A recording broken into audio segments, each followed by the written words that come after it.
5, 4, 3, 2, 1. And it's live.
This is Leicester Till I Die TV.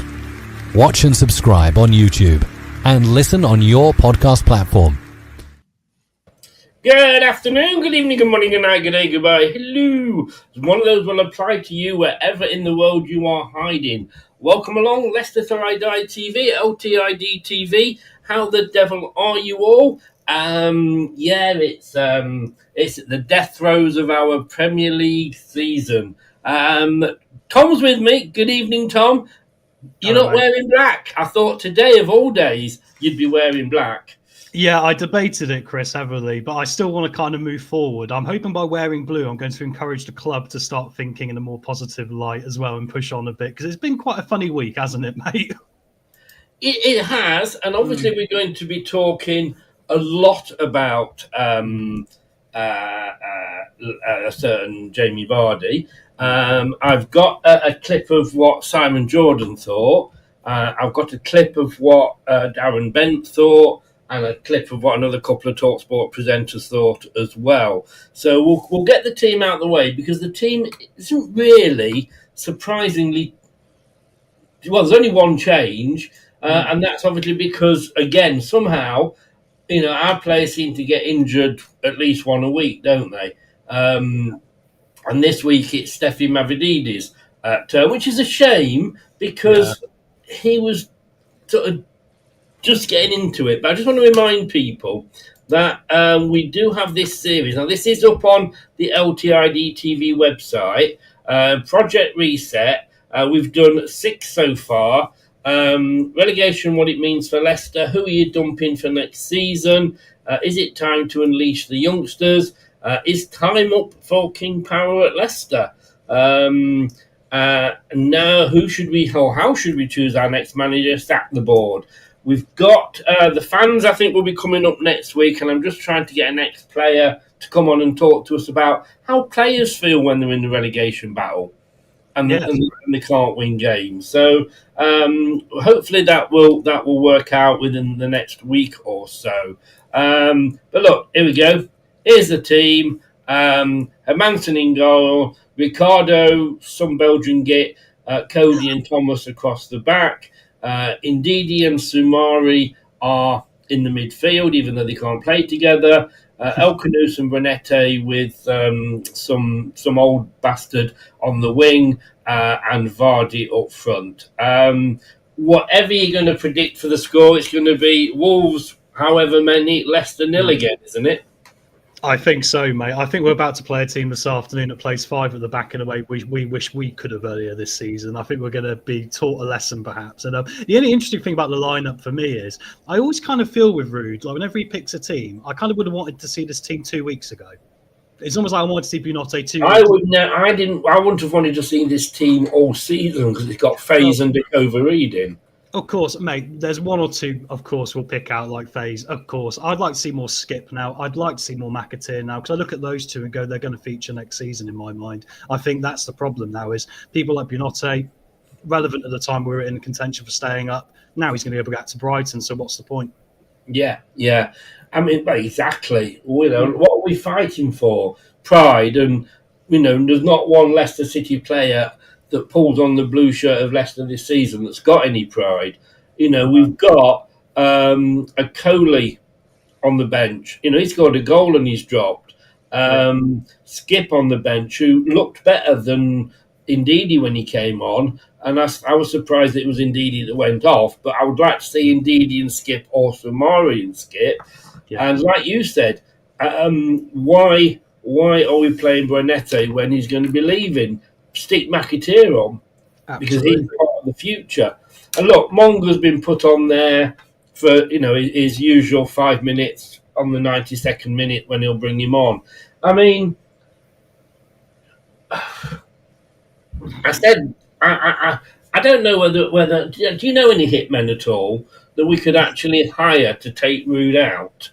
I used to know a group of bouncers in Oxford that might have been interested, mate, but it's been many years now, so probably not. But no, it's disappointing and difficult because I look at this team and I still see players I don't expect to be here next year. Vardy, yes, okay, that's a different case here. But Wout Faes, for example, all we're really doing is giving him an opportunity now to go in the window. He'll probably turn to prime David Luiz and hopefully we'll get the extra £5 million out of it. But like you say, what is going on with Okoli? Because I look at Okoli and go, he's either going to go at the end of the season, which is why he's been dropped after scoring a goal, or we bed him in now for next season alongside Cody. Because I can see Okoli and Cody being acceptable for the Championship as a start. Yeah, I mean, we've got Ben Nelson coming back. Yes.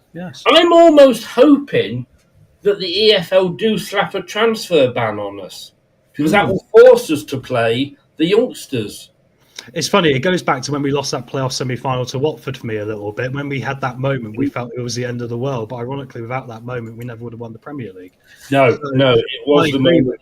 I agree with you. I would like to see Will Alves next year in particular. Yes, you've got all those players coming back.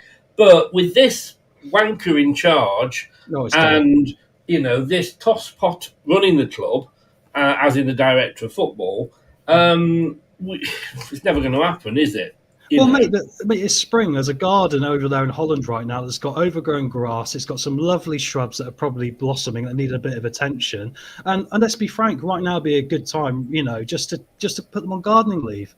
Part of his team, just let Kingy run the show to the end of the season. It doesn't matter. We're relegated. We can lose every game. But let's just clear away now some of this deadwood while we've got an opportunity to get an early start on it. Because we've been so reactive as a football club for years. And that's why we're constantly in a mess. It is. No, I agree. Gray says he's a hitman. £2.50. What? I mean, I can stretch to £3 if you're forcing me. Or you do it for free, Gray. Let me know. I'd really, really, really do hope that they do put a transfer ban on us, especially if the Dutch dangler is in charge. I really hope because it will make. Oh, Nelly, see you pushed it. Then you pushed it. Yeah, too much. Too much. Just got in here. Hi, Raj. How you doing? Not sure if you guys talked about it yet. We're going to be talking Vard any second, to be honest with you. But first of all, the team has been announced. Shall we see what our beautiful Kate has got to say about the team? Sounds wonderful. Let's do it, mate. Hello, guys. Hope we're all good. So I've seen the team. Disappointed to see Fassin, to be honest. I want a Coley. I think he's done better performances. He's a better signing, newer signing that's a bit more motivated than Fass. I think Fass has got no interest in being here, has he? Also disappointed to see Bobby in. I would prefer to see Casey McAteer. I see he's on the bench, but I think Casey had such a good game against Brighton. I'm disappointed to not see him be rewarded with a start either. Disappointed that Mavadidi's out injured as well. And I think it's time to split Wilfred Samari up, for goodness sake. We're relegated, try something different. Especially if there's a release clause in Will's contract, which there's rumoured to be, which could see him leave in the summer as well. It's time to try something new. The same team is what cost us relegation, so why not try something different? We've got 5 dress rehearsals coming up for the Championship where we can genuinely try different things against really high level opposition and to see if it works. And it says to me again that Rude just doesn't want to be here. Eat, sleep, repeat. And yeah, I'm just done with it, really. I sound quite grumpy, don't I? But I think Vardy will score today. And I think it's going to be 2-1 to Wolves. They're flying, aren't they? He's done an amazing job there. I think if I read rightly that there's going to be the 6th Premier League win on the bounce if they win today, which they've never done before. Be a record for them. And yeah, I can see 2-1, but with the Vardy goal, one step closer to his 200 goals for Leicester. Come on, you foxes. Oh, basically, she's agreed with everything we said, didn't she? Yeah. I think, look, you got 3 fans there. Excuse me, you, me, Kate. We can all see this. Why can't Rude? And, what is Top doing? If Top's looking at that and going, Rude's not bothered. Yeah, this is what I get. Yeah. This is it, mate. This is the problem, isn't it? I mean, we're Yeah. completely now wasting time. I mean, it gets on my nerves, the fact that we've had all this propaganda this week with Jamie Vardy, rightly deserved, obviously, as well. But the club is completely hidden behind that and not come out with anything about this is what we're going to do. It's very much like we're just going to let it to continue to stagnate. And I think we might get punished today as a result, Chris. In a way, it's almost, I don't wish that we would lose. No, but I know what you mean. Yeah, I mean, whatever. Look, I reckon we could lose 9-0 and you still see Top and John Rudkin giggling in the stands. This is the problem, mate. It's almost like the fans are getting frustrated, so Top's got frustrated, they've got frustrated, and now both sides are further away than what we were a month ago. And this is not going to change because the fans' voice isn't going to change, Chris. We've been here saying the same thing for weeks now. We could play the best of Leicester till we die every week on a watch-along show for the last month and a half, and it'll be exactly the same things. So can they please just start? I know they watch us, I know they see us, these people. Just guys, I mean, we don't want to be in this position. You don't want to be in this position. End the madness now. He needs to go. We need to start planning for the future. Let Kingy run the show. It'll boost the club a little bit having Andy King just running it, even if we're terrible. Yes, yeah. We can't be any worse than we are under Rude. No, 100%. 100%. Yeah. It's not the future, Chris. I'm sorry. He's not the man. The future's not blue. The future isn't bright. Wolves can complete their first league double over Leicester City since the 1957-58 campaign. Well, I mean, we've done Rude's managed to get us every shit record going. I'm sure he'll get us this one as well.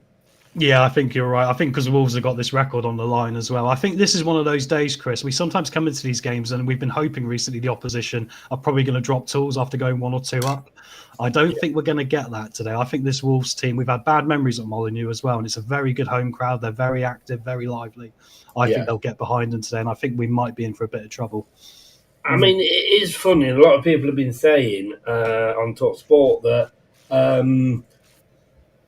when we got relegated last time, within 24 hours, Top had come out and said, we're going to do this, we're going to do that.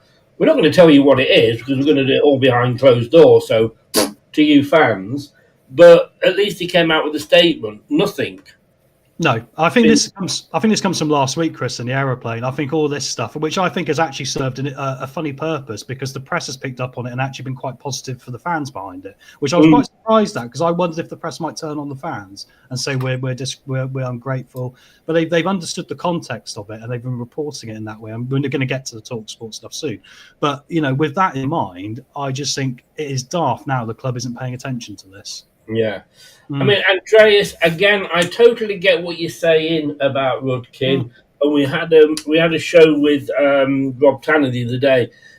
Look, Top trusts him completely. Rudkin was there for him when his dad passed all through there. And he was like his number 2 while his dad was in charge. He was still Rudkin's number 2, Top's number 2, if you like. He needs to be shifted aside. Just replacing Rudkin is not going to turn everything round. And that's the thing we've got to remember. Do we honestly think that if today, after this game, Top came and said, I'm sacking John Rudkin, that we would go and win next week? No, not at all. We wouldn't. No. Football is not, I know we blame Rude, but that's where the book stops. I know we blame Top, but that's where the other book stops. But it is a collective thing. I still think, Chris, it can all work. I still think there's a way to make it work. But I remember just before we went into the Brighton game, I said at half-time, I think someone's had an honest conversation somewhere this week because we saw more effort against Brighton.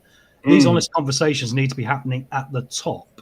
And I'm talking about Top and John and all these people who've been great parts of this football club for many years. And there's been good times, there's been difficult times. Can you please have an open, honest conversation amongst yourselves so all the rest of it below you is run properly? Yes, yeah. Look, let's get on to Jamie Vardy. Because, look, he is the GOAT. It's interesting to say that he's not retiring from football. He's just leaving Leicester City. So there's all speculation about where he will go, Rob. I was speaking to it. And remember Ian Stringer? I was speaking, had him on the show on Thursday. Thursday. It was lovely to see him. It's been a while. He's had his own demons to deal with, but it was nice to see you, Ian. Thanks for popping on.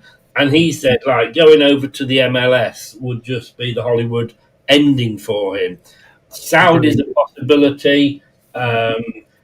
Sheffield Wednesday, I think, would be the perfect ending for him. But it looks like it could be Wrexham, and it looks like he could be lining up against us next season. That I find bizarre, Chris. I think that is the only downside if he ends up in another Championship team for me. And like Ian rightly said, I think if Vardy was thinking long term here, think about the commercial future of you and your brand, because he's a brand. He's one of those lucky footballers that is a brand. So I think the MLS is where you want to go. Yes, no, I would say so, but. He's come out and apologised for things that he said about Wrexham when he was playing for Fleetwood. So that's kind of leading me to think. But look, everybody loves him or hates him. He's Marmite. I actually do like Simon Jordan. I think he talks a lot of sense. And what I will give him credit for is, hi Amanda, how you doing? What I give Simon Jordan credit for, he's been there, seen it, got the T-shirt. You know, he wasn't necessarily successful. He went bust, but he went bust putting money into his club that his dad had played for, the club he supported. And I've got a lot of time and a lot of respect for Simon Jordan. Let's see what he was saying to Jim White about Jamie Vardy retiring.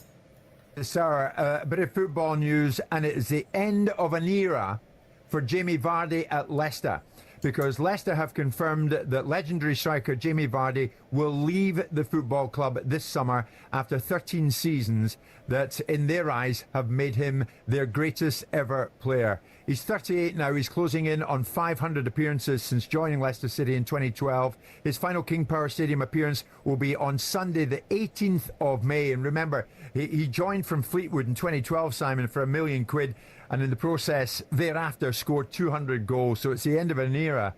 I mean, he's a legendary player, isn't he? For Leicester, yeah. And people will question why he didn't take opportunities to leave Leicester and go to Arsenal. Some would say that's admirable, respecting the environment. Others would say it's lack of ambition. He's done a great job for Leicester. I didn't agree with the necessity for him saying certain things this week that I thought were about sort of tipping his hat to people, being popular about, oh, it's dreadful, we've let you down. Well, you did. Why didn't you stop letting people down then? But I think he's been great for Leicester, and I think he's been a great player. A Leicester legend, a Premier League legend. Yeah, I mean, how many Leicester legends are there? I mean, I suppose you can get old Big Ears.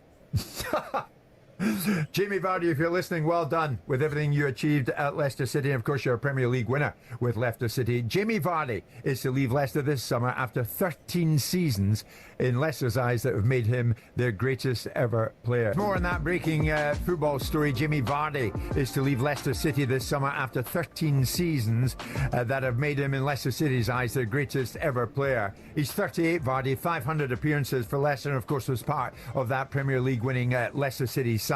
And he'll be considering offers, we hear, from the MLS. So it could well be that Jamie Vardy at 38 ends up stateside. We'll keep an eye on that. Jim White and Simon Jordan. Monday to Friday mornings from 10 on AM, on DAB, via the TalkSport app and on your smart speaker. TalkSport. And of course, LTID TV are part of the TalkSport fan network. Look, there's two sides to every coin. Being loyal is the one we like to use. Lacking ambition, I suppose that is the other side to it. That I like to go down the middle and go, I think, and Ian Stringer said this as well, funnily enough, that he knew he probably wouldn't be played to his best at Arsenal. Yes. And I think Roy Hodgson was it who brought him into the England team. Had been playing him on the left a lot, or on the wing, which isn't his position. No. And I think he thought he might end up there, and then gradually he would not have been playing for. I think if he'd gone to Arsenal, I think he would have sort of ended his career maybe 3, 4, even 5 years ago. Yeah, I think you're probably right, Chris. Ironically, how much they could do with a Jamie Vardy right now in this moment with the Champions League run they're on is quite hilarious. But no, I agree with that logic. I mean, I think the truth of the matter is sometimes the big clubs come after players like Jamie Vardy at the time they're hot because they want to keep those clubs away from them. I don't believe Arsenal signed him to put him in as their first choice striker. I believe Arsene Wenger was intentionally trying to bring him in, like you say, maybe to play him on the wing. But we know Vardy had those conversations at the time with Arsenal, and we know he had some good conversations with Vishai. And ultimately, the decision I think Vardy made was the right one. But the other part of this, Chris, and rightly we need to talk about this in the same part is we've lost 180 odd million pounds because we've let players walk away. Because we've not been a club that's been producing players and selling players. I'd argue Jamie Vardy is the one exception to that. I'm glad he stayed his entire career here, but there is an element to that where would we be better off now if we had just been the Brighton earlier? Funny thing, I mean, Brighton are the Leicester of the moment, aren't they? Yes, they are.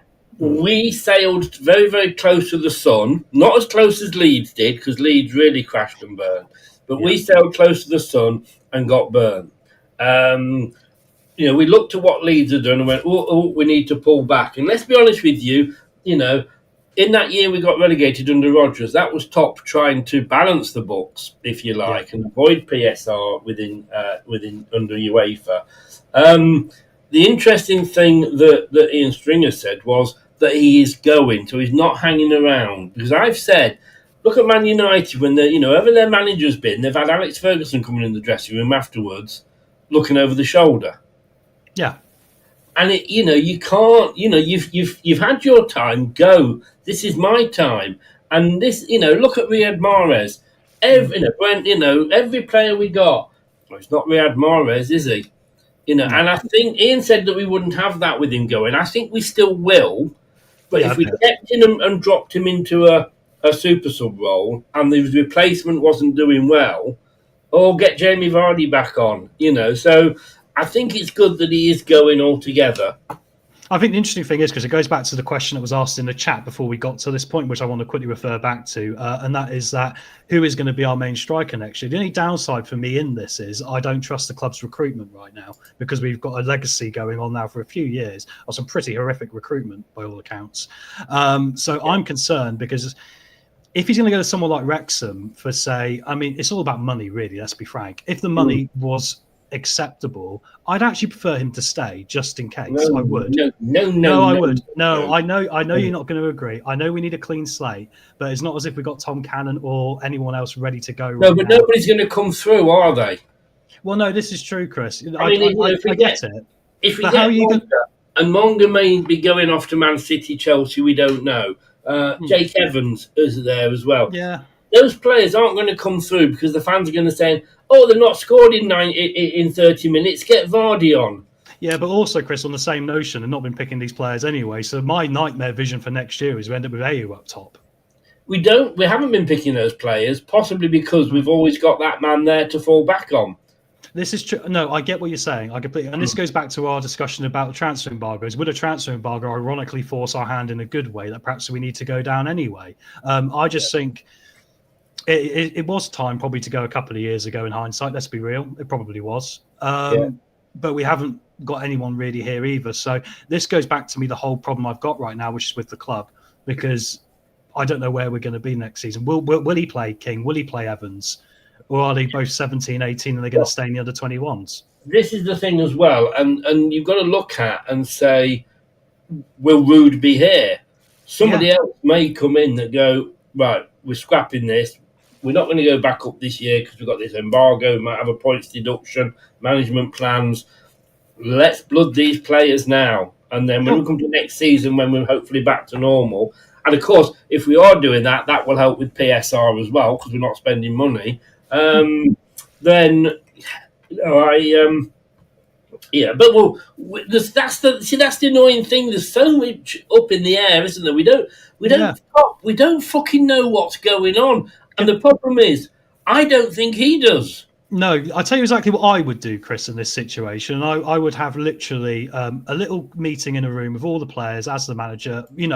I hope this wouldn't be Rude leading this. I hope it will be someone else. And I'd say, look, boys, if you're not going to be here next year, We don't need you now. You might as well go home. You're going to get paid. Winks is currently out drinking somewhere, probably watching this, having a laugh. He's going to be going. Let's just start cleaning the slate now, Chris. Like you say, let's start cleaning it back now, because ultimately we can then, like you say, we're forced to play these youngsters like Monga.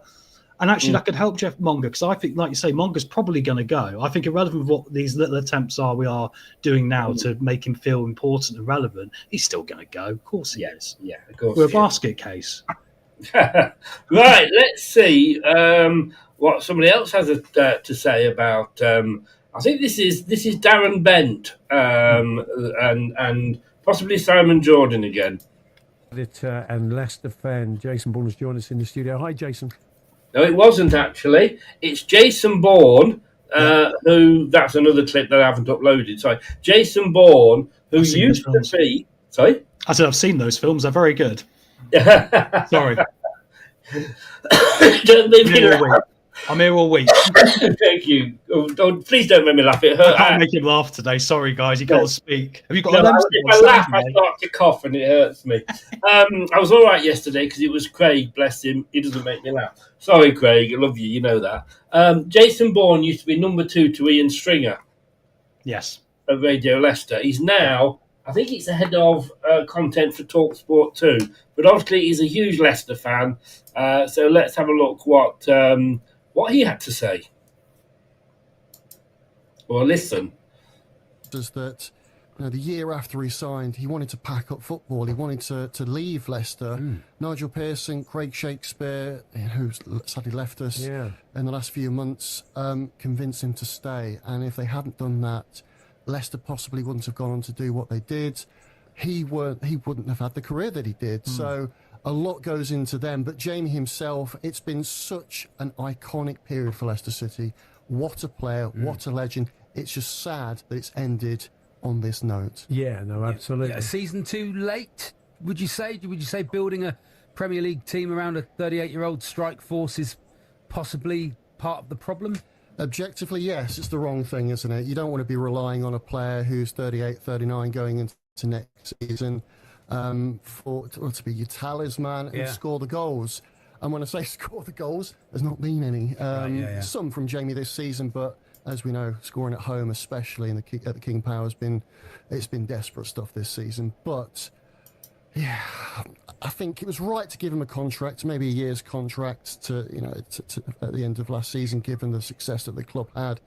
But yeah, maybe a season too far for him. But I don't think it matters right now. Looking back, we won't be talking about the last season or so. We'll be talking about the successes, the cups, the Golden Boot that he won during COVID that season as well. So what a player. A touch of the everyman about him as well, because he came from non-league, and I think the people who watched him, even if you did, he always scored against Tottenham. He always gave us a bit, including this year. But I kind of respected that. There was something very old school about him, and maybe we won't see players like that. As a fan, is what you want on the pitch. Yeah, isn't it? All effort. And that journey from the way the academy structure is and everything else, that journey from non-league to go and win the Premier League title. That's it, innit? It's a story. It is, mate. Yeah, there's going to be many, many films we're going to have to enjoy as Leicester fans, maybe in about 10 years' time. And I look forward to them. Hopefully by then the club will be back in a better space as well. Ray said, where's Amazon when you need them? Well, I said this. I put it in a chat with Jim and Wayne, and I said, look, why haven't we looked down this route? I mean, we're a story club. We could sell our rights to Amazon for X amount of millions, and that's a PSR win for us. I mean, I don't think as a club we think wide enough net. When you look at how Chelsea operate, I know we're not on the same financial level as Chelsea. We never will be. But you look at how they operate their money. They're so smart. The Glazers, they're smart money people. They're terrible people, but they're smart money people. And also, as well, they did Burnley.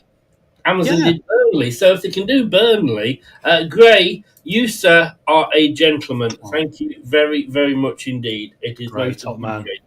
Top man indeed. Jamie Vardy, 4 games away from 500 for the club. Look, he's going to start every single game between now and the end of the season, unless he gets injured. And he's only 2 goals away from 200 for the club. Yes. Now, I did say that we're playing Ipswich. It's not our last game. And if there's any Bournemouth fans out there, I am so trying for a ticket for the Bournemouth Leicester game. I was going to say, I bet you were trying to get a ticket for that. I didn't message you say you want to get a ticket for that, don't you? I do. Well, it's down the road, but of course, the away is the last game. It's Bournemouth. It's two men and his dog in the away end. You know, it's not conducive to getting tickets. But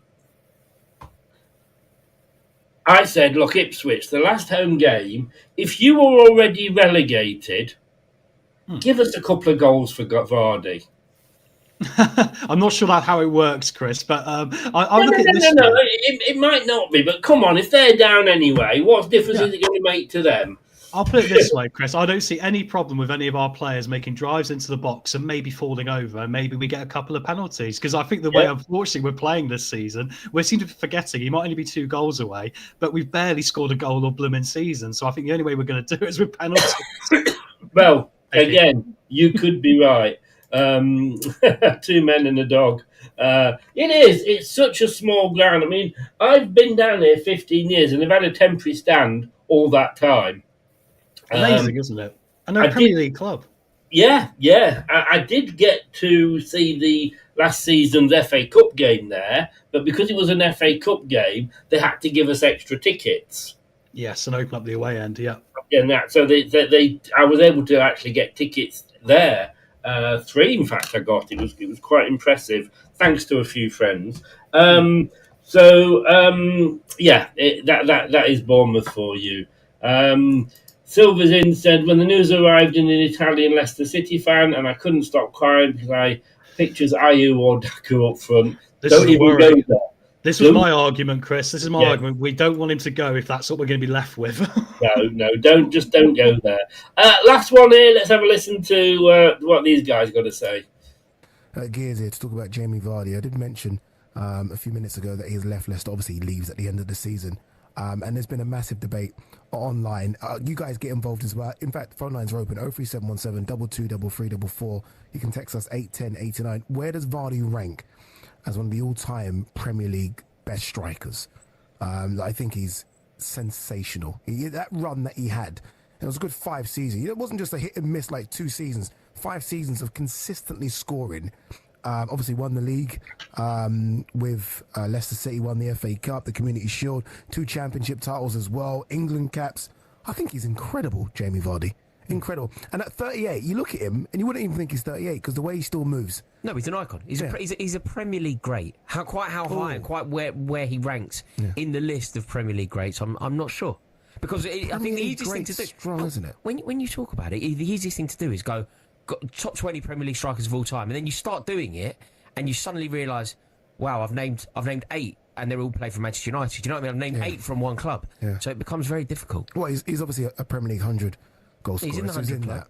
He's in the 100 club, but where does he rank? I mean, in terms of what he achieved, I think this is fair to say. Is he one of the best Premier League strikers ever? He achieved. No, don't do that. He is one of the best. It depends how broadly you say one of. It depends how broadly you see that. But what I do think is okay. Do you think it's a top 20? Do you think he's a top 20? When I initially said this, I thought 100% top 20, and then I did it in my head, and I'd got to like 8, and they all played for Manchester United that were better than him. Yeah. Like in terms of naming strikers better than. Okay, can I play that game with you very quickly? Can I just name one? Just do it for Man United. Okay, Berbatov. Is Berbatov better than Vardy? See, there's one that you could an R over. There's one that you could debate, but one you can't debate. Dwight York. I think Dwight York was probably better. I think Mark Hughes was probably better. You think Dwight York was a better forward than Jamie Vardy? Do you think Mark Hughes was a better forward than Jamie Vardy? No. Mark Hughes? Yeah, no. Mate, Mark Hughes was miles better. I said it rhetorically. No, I don't think he is. No, Mark Hughes was different. Mark Hughes was fantastic. No, Don't get me wrong. I think you're being really out of order on Jamie Vardy. Especially when you consider the clubs that Mark Hughes played for, where he was top. Man United when they were top. Chelsea when they were very top. Did it with Leicester City coming from the Championship. I think his story is amazing. I like Jamie Vardy. I think the Jamie Vardy story is... We'll end it there. It goes on pretty much comparing players. That's a good idea for a show, actually. Yeah, it is, isn't it? To see where does he rank in the list. I mean, for me, Chris, you've got to look at it very simply. He's got to be one of the greatest the Premier League's ever had, because your success is marked by what you win as a club, not by what you win as an individual, for me. And I think what he's won as a club, I mean, for me, he's Harry Kane level, if not better, because Harry Kane's never won anything. Ironically, Harry Kane's finally going to win something. Now Jamie Vardy's leaving Leicester. Until then, he can, this is what gets me about it. I mean, they're great players, all those players named like Berbatov and all the rest of it. But Berbatov couldn't do what Vardy did.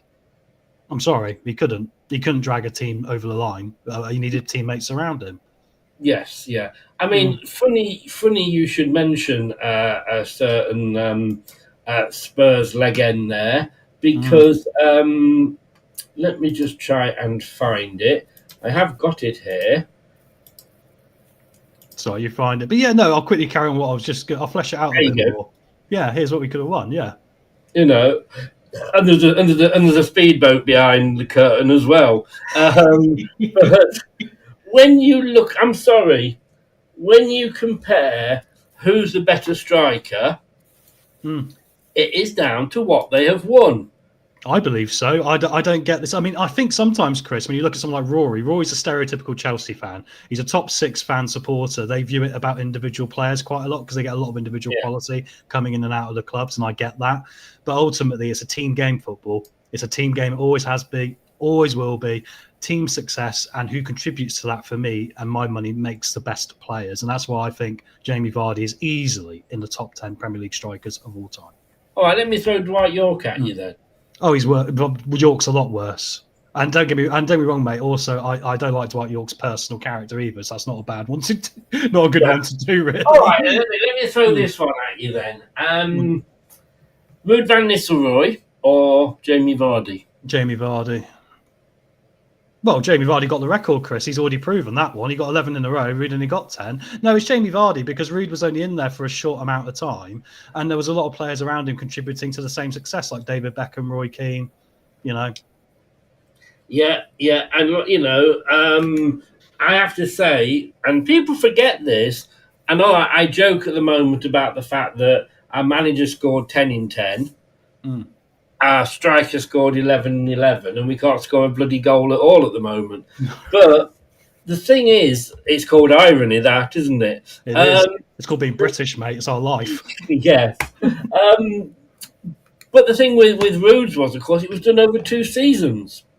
Well, yeah, exactly. Yeah, I mean, this is the thing. I mean, they're hard things. They're hard things, guys, really, to sort of, break down in such a way where you can go, well, this guy must be the best. If you look at the science of it, there's probably some player who is the best that is probably better than Vardy that we probably wouldn't even mention. But I think for what you achieve as a football club, and also you've got to take into it the scale of where Leicester are and where Leicester were. And I'm a Leicester fan. I mean, I don't want to be a small club mentality person, but we were Leicester City. It was remarkable what we did, and a lot of that was Jamie Vardy carrying the team.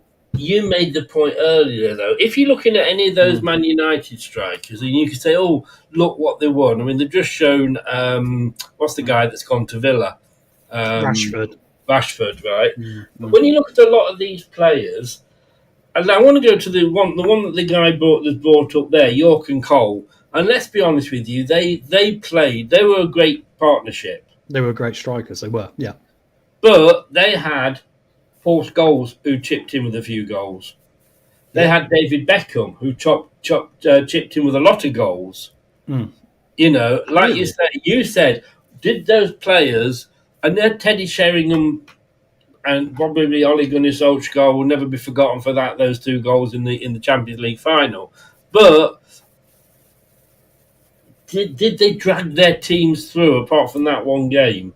Well, that's it, exactly. And also the thing I would say with Jamie Vardy it was his character as well. I think his character is that of a top 10 Premier League striker of all time, because I'd accuse a lot of modern footballers of lacking that winning mentality, of lacking that desire to want to be a winner. And Jamie Vardy had a bit of an arm around him at the start, like it was very kindly mentioned. I think it was by Ian or whoever it was earlier on the clip. But it's right, he was going to leave football. He was going to go be a rep. And he had an arm put around him. And then consequently, he learned these skills from Nigel Pearson, in my humble opinion, and Craig Shakespeare, and led the club forward with that vision. And the success has been unbelievable. It has. Look, and it'll never be forgotten. I've criticised him a lot this season. And I think at times, like Simon Jordan said, yeah, he deserves it. It has been a shit season. You've contributed to be a shit season. But let's look at the 13 seasons as a whole. And let's have a look. Let's have a look at who Wolves have got playing. Semedo is in there. Gomez. Unfortunately, Cunha's in there as well. I suppose they've got to make the most of him because I think he'll be gone next season. I mean, let me ask you this, right? So he's just signed a new contract at Wolves, and fair play to him because he's done what I wanted Tielemans to do. That means that Wolves will get some money when he moves on. Yeah, that's true. What the hell? Because they said, Amarin said this midweek when he was talking about him. He said, although we're where we are, players still want to come to Manchester United. Why? Nostalgia and history, Chris, and legacy. Nothing from modern day. I mean, right now, if I was a footballer, Manchester United wouldn't be one I'd go for because I think they're toxic. I think my career would be damaged. Yeah. But the thing is, it's like me. Okay, let me throw this one at you then. Why aren't players lining up to sign for Blackpool or Huddersfield? Because Manchester United got so much commercial money. There's more money, mate. As soon as you link to Manchester United. But if we're just talking about what can be, the winning side of it, and all right, you've got wages, etc. I know that. That's a lot of game, yeah. Back in their own days, Blackpool were won a few FA Cups. Huddersfield have got more titles than Spurs. Mind you, we've got more titles than Spurs. But you know what I mean? No, I know what you mean. Yeah. It's almost like Man United are a more fashionable club, is what you're saying, than, say, a Blackpool or a Tranmere or an Accrington Stanley. And you'd be totally right, Chris. And they are more fashionable clubs because they're in that elitist name group like the Real Madrids. Yes. I mean, as bad as Real Madrid get, if they have a bad season, they're still going to finish top 3 or 4. Absolutely. Because of the way, it's like, Rangers are shit at the moment, but they're still going to finish second, in Scotland. So, but there are other clubs that I would say, and I'm not saying he should come to Leicester or anything like that, because we had, like I always say, every football club has its time in the limelight. It was Liverpool in the 70s, 80s, it was Man United in the 90s and the zeros, then it was Man City, it was Chelsea. And you don't always get that back. It took Liverpool 30 seasons to get back to winning the Premier League. They're going to probably win it tomorrow, and good luck to them. But Man United have dropped so far. Spurs have dropped so far. Look at James Maddison. Simon Cowell said James Maddison should go back to Coventry and relearn how to play football. His career has been ruined by going to Tottenham. Come back, James. All is forgiven. Well, it's interesting, though, with Maddison, isn't it? Because I wonder with Maddison, and this is a lot of social media that makes you think like this. I don't think football is really the be-all and end-all for James Maddison. He's a very social chap. He goes out a lot and does a lot of things. I don't think he wants it enough.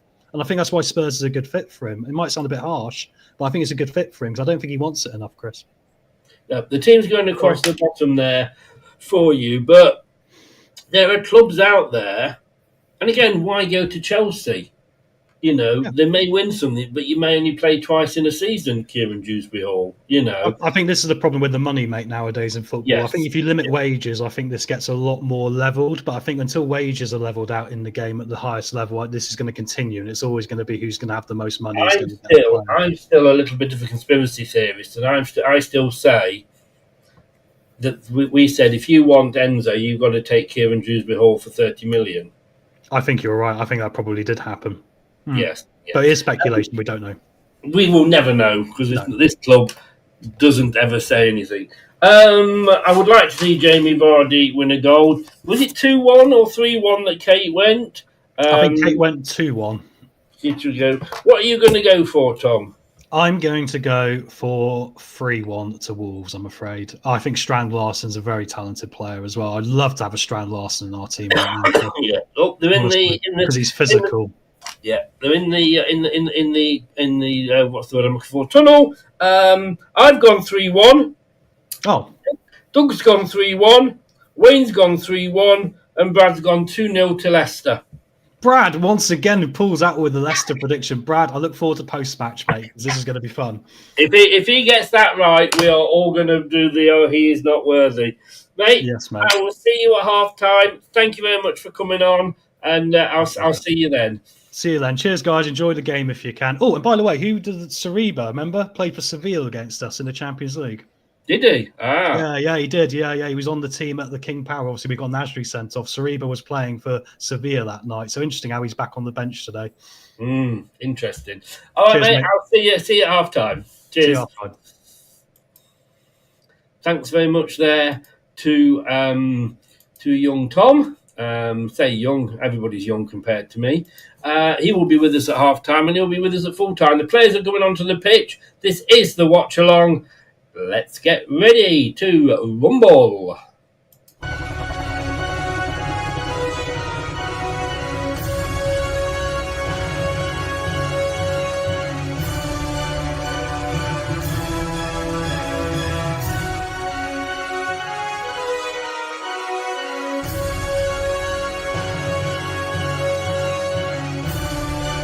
This is the Leicester Till I Die Watch Along Show. Join in the chat and don't forget to subscribe.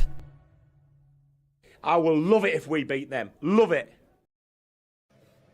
Okay, guys, there's mobs in the chat. So if you're asking me a question and I don't reply, it's because I'm trying to tell you what's going on in the game. No spoilers of this or any game. They'll kick you out, basically. They have my permission to kick you out. And if they do kick you out, I'm not going to, argue with them. They kicked you out for a reason. Just don't let it be me that kicks you out for doing spoilers, because if I kick you out, it's permanent. It's the sort of guy I am. Horrible. Right, let's just set myself up here. The teams are being announced. You can see the team going across the bottom there. Mavadid is injured. Burnett is in. And Dakova Reed starts again. Whoopee! Whoopee doopy doo. But there we go. It is what it is. No spoilers for any constitution. Blue Fox is in from Canada. Hello, mate. How you doing? Only 33 likes. 11 likes. Sorry. Come on, guys. It's free, and it really, really does help the channel. Earlier on, Gray was very kind and donated £5. It's 400 quid, a year just to be able to stream like this. I don't ask for money always. You can join and be a supporter for $1.99 a month, which is not even the price of half a pint. Gray very kindly donated £5 there. Liking is actually free, and I don't know why people won't do it. It doesn't cost you anything. It's one click.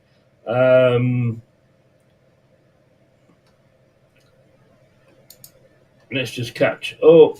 How many strikers Fiorentina has done half as much as Vardy? That's very true. Scottish Pub League, yes. Players like Madison think the grass is greener again, but mate, he didn't ask to leave. At no point did James Maddison ask to leave. We sold him and Barnes because of PSR.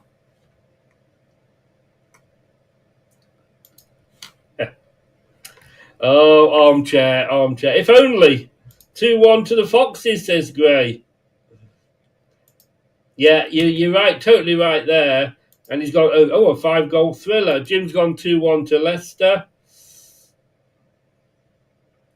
I do, kind of, but I've got a bit bored over the last few years because it's always the same winner, whatever happens. Hi from Los Angeles. Hi, Rojo. How you doing? Come on, yeah. It's a meaningless game. Let's be honest. It is a totally and utterly meaningless game. We're ready to go. Molineux, the pitch is looking superb. And we're underway. Yeah, Wolves are in the gold tops and black shorts and gold socks, kicking from right to left. Leicester in there, all blue top, blue shorts, blue socks, and Leicester get the first free kick midway inside their own half. It's a meaningless game. We're relegated. Wolves are safe. It's worth a couple of million if we can get up above Ipswich, but I don't think we will. It's worth a couple of million to Wolves, of course, if they can go above Tottenham, which if they win today, I think they may well do. It's interesting. Did you see that woman that was saying about Ian Wright stopping women getting jobs, co-commentating on women's football. And yet there's a woman's co-commentator on this. Personally, for me, look, let the women. I don't think men should commentate on women's game. I know Ian Wright doesn't do much, actually, as it happens, but I think it should all be women that commentate on the women's game, and it should all be men that commentate on the men's game. But of course, with the BBC and Sky, they've got to tick various boxes to say what creed and sexual denomination or whatever that they've got to tick so many boxes. But no, men on men, women on women. It makes sense to me, isn't it? Wouldn't that be normal? Wouldn't that be right? Makes sense. A man can't commentate on a woman's game. He's never played it. It's completely different. And I have to say, probably 70% of the time, the women's game is better.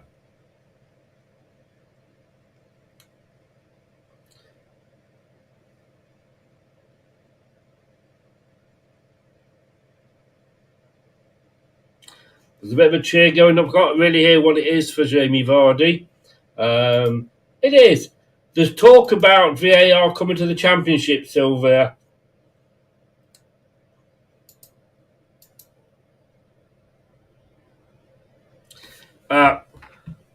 Wolves supporters are having to go at Rebecca Vardy. Faze. Cross to Cody. Of course, Connor Cody, ex-Wolves player, played for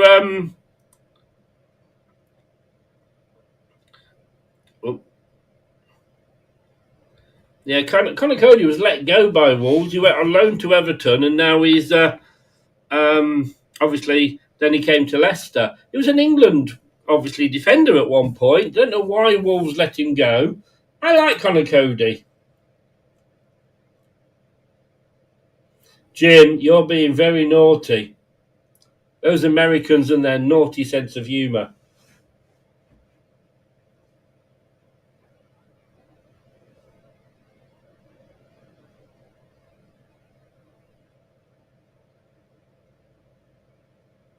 So, cross into the box on the far side for Wolves. Headed clear, though.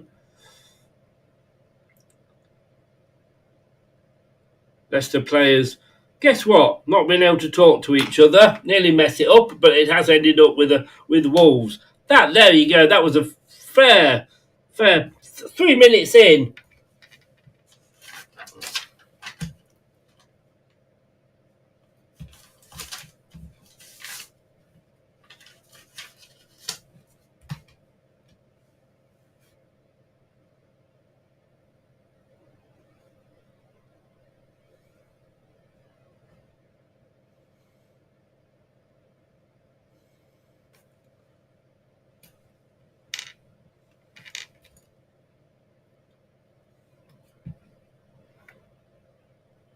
Oh, Manson really nearly.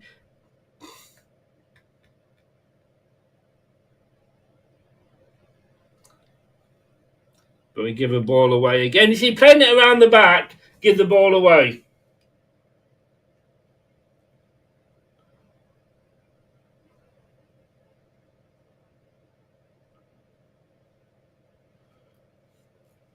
So everybody that said Arsenal was a better performance, we'll see how they do against. Liverpool was a better performance. We'll see how they do against Wolves because, apart from Mavadidi, it's the same team.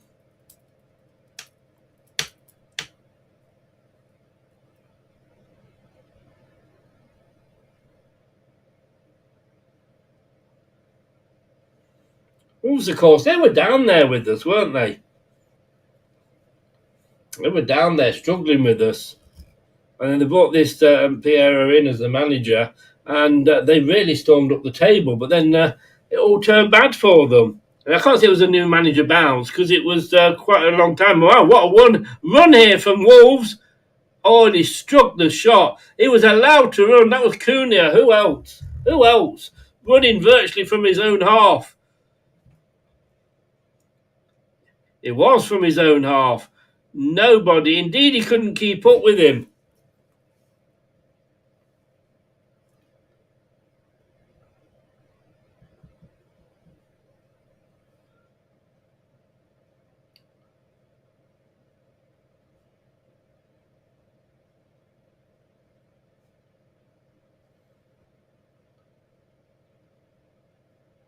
I mean, what was Ndidi doing there? He didn't catch, or it looked like he didn't attempt to catch. Still on Lemsip, guys.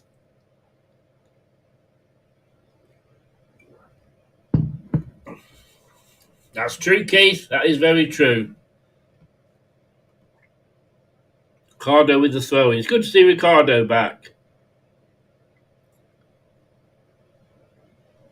Jamie Vardy trying to win the ball, but he loses out, and it ends up back with the Wolves keeper. Chris Sutton's gone 2-0, by the way.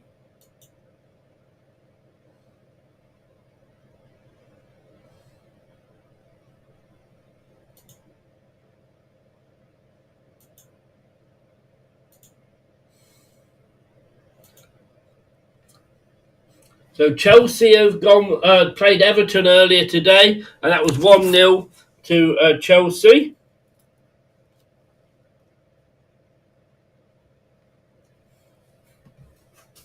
Nil-nil in all the games. The games that are going off at 3 o'clock today are Brighton, West Ham, Newcastle, Ipswich, Southampton, Fulham, and Wolves, Leicester. They're all 0-0. With that 7-odd minutes gone in all of the games.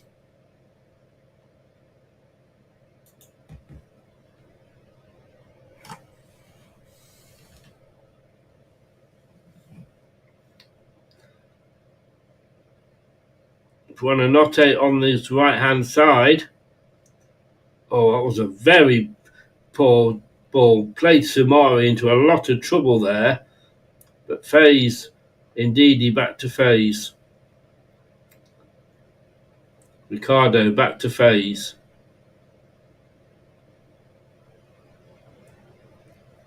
And Cody plays it all the way back to Hermanson.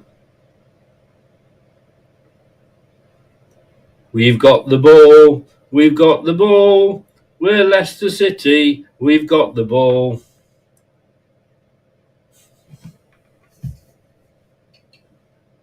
It's there. As soon as I finish this, that's getting opened. Oh!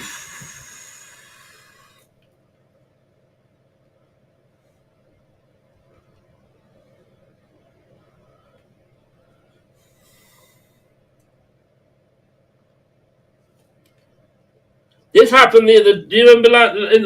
Is it not the Brighton game where he was? I mean, that's Andre. It was. He should have got that into the goal. That should be 1-0 down.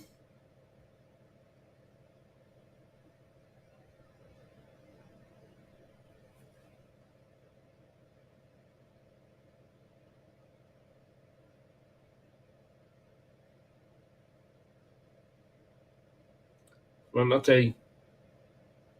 Oh, that's not a foul. Come on. But it is. It's a free kick to Wolves.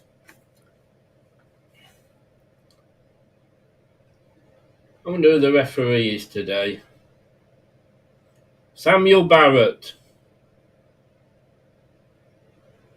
Graham Scott is the VAR. They're not hanging about here, Wolves. They are going for it.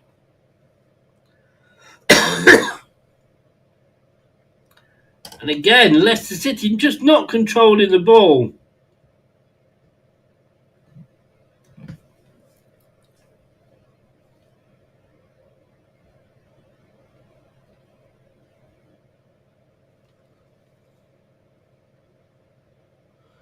I mean, I've literally put 1, 2, 3, 4, 5 things down in the first 10 minutes. And none of them are good.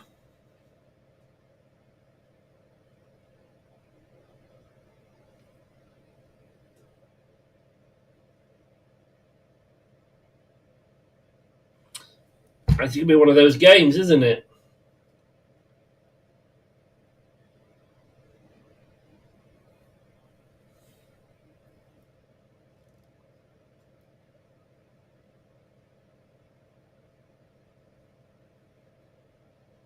So Brunette down holding his head. It was a hip apparently. He's not.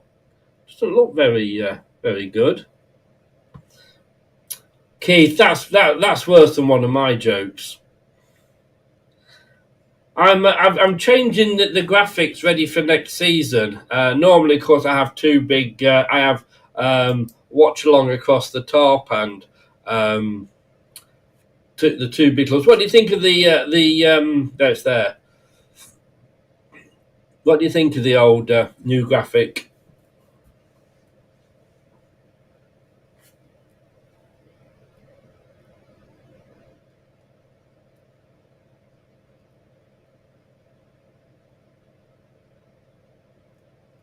I think it might have been the way you fell, actually.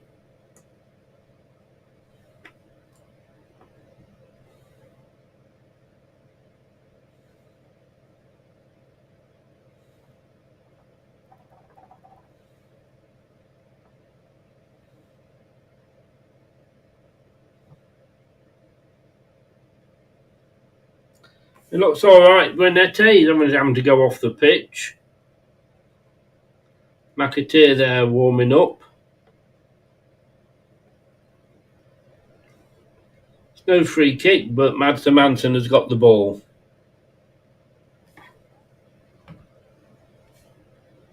Thank you, Keith. Thank you, Gray.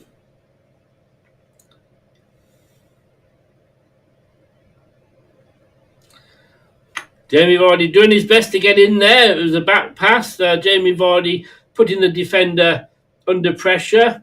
And that was another free kick off indeed for Wolves. Jamie Vardy, they're giving Leicester fans a little bit of something to cheer about. Thank you, guys. Appreciate that.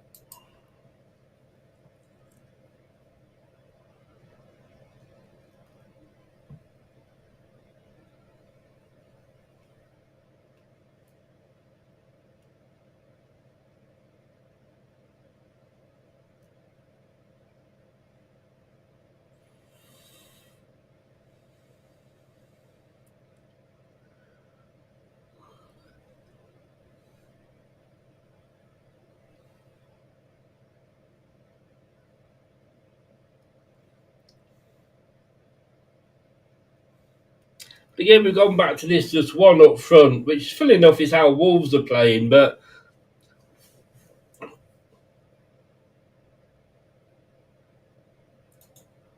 the moment, it is 57% possession to Wolves.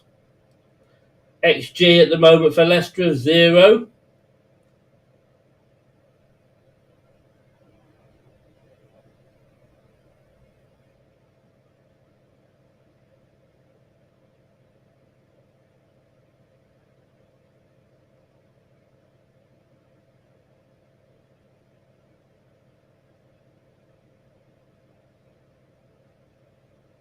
Was that a throw in too?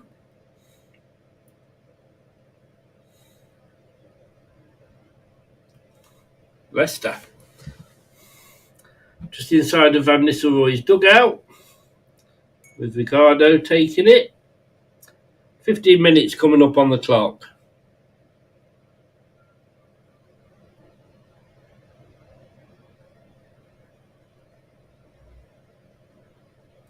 Oh, Leicester City getting in each other's way.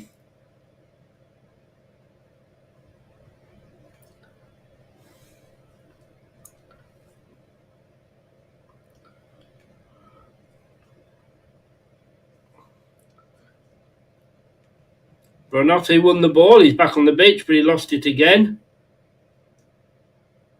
Thomas there with Senedo. Oh, he's nutmegged.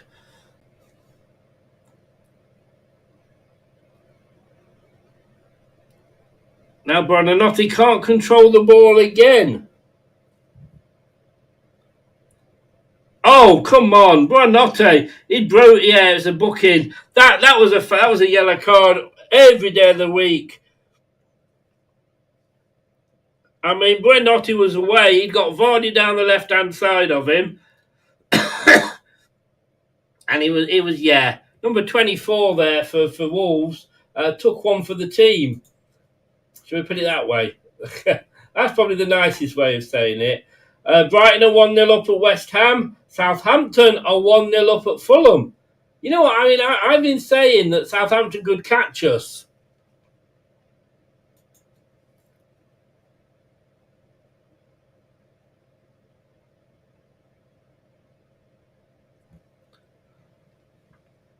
Molineux now with the free kick.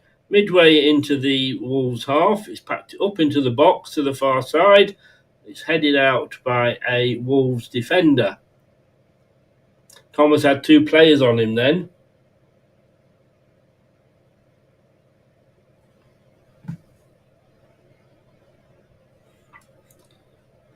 So at the moment, guys, as it stands, Leicester City are on 19 points, Southampton are on 14. We could end up bottom of the table. And I've been saying this for ages. There's a corner to Leicester. First corner of the game goes to Leicester City, 17 minutes from a Luke Thomas long throw-in.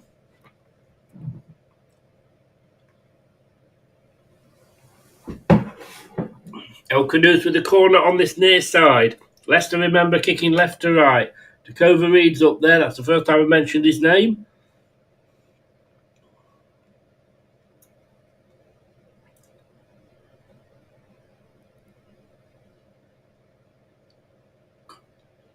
Oh! That was not a bad effort.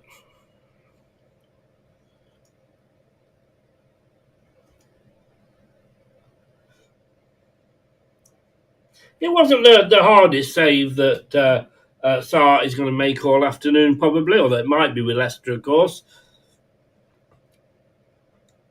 Please smash that lights, guys. Manson comes out and collects the ball from the cross very comfortably. Underarm, throws it out. Leicester given a bit of space to play with the ball.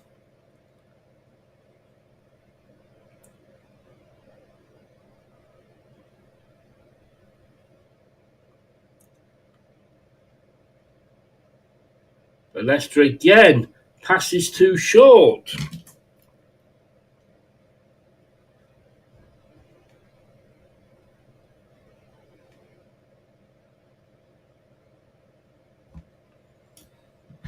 They've got themselves back into this game a bit, Leicester.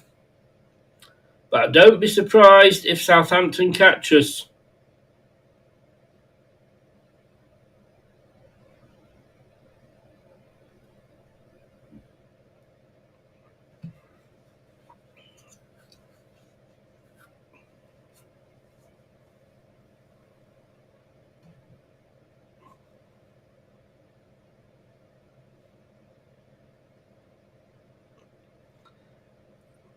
Just talking about Steve Cooper then.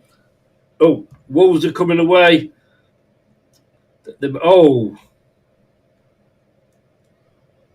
Thomas won it back, managed to get it back to Manson, who puts the ball out almost dead on the halfway line.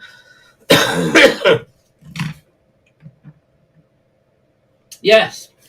And look, he went away to Sheffield United and was it Middlesbrough and had a torrid time. I think he's one of those that could actually we could form our defence around. I think he plays better as the left of the 3 centre backs if we play 5 rather than the left hand side of a 4. But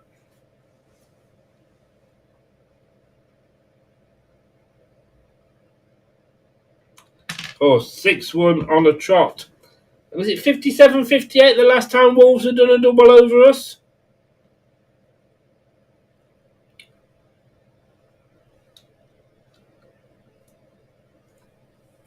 Just as I say that, so does the commentator.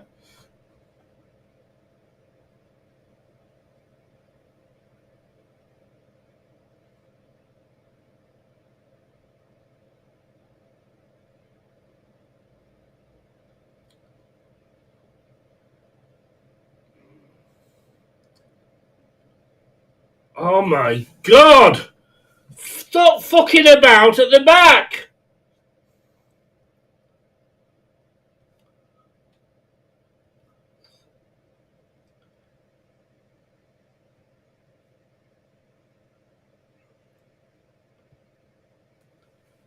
Madsen Manson is having a bit of a howler this game so far.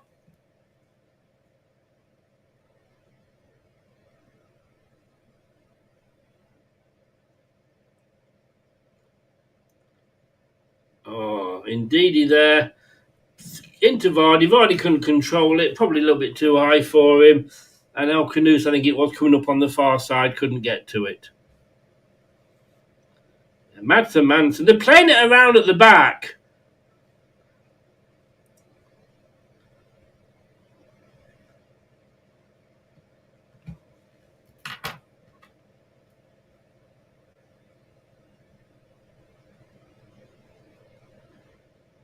It was a fast back pass. Wolves are coming away now. That's given the Wolves fans a bit of a grump now. Oh, Lawson shot, but Cody got his body in the way there. But at the moment, still Wolves that are coming forward. Lots of gold and black kits up there. Semedo turning, holding on to the ball.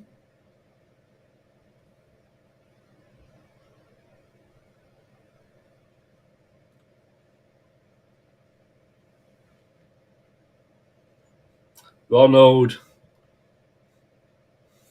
Oh, Danny Ward. Danny Ward. Now, Leicester. The Reed nearly losing it under his own feet. El Canoes passes in, but no, he doesn't get it past the Wolves defender. It almost like the old Jamie Vardy would have run in front of the defender.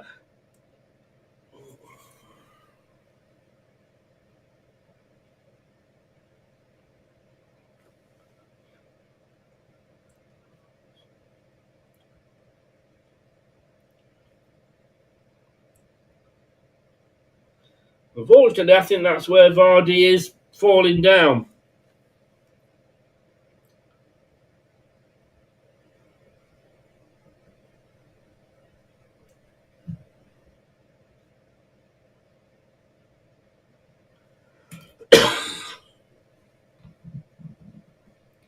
Vardy's obviously up for it. Here we go, guys.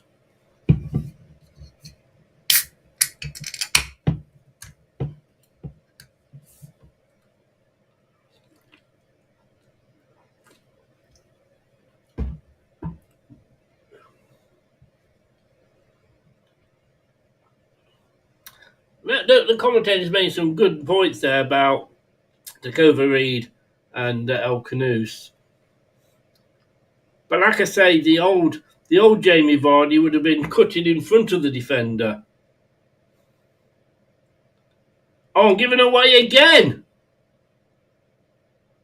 For fuck's sake! Faye's had to boot it out of play there.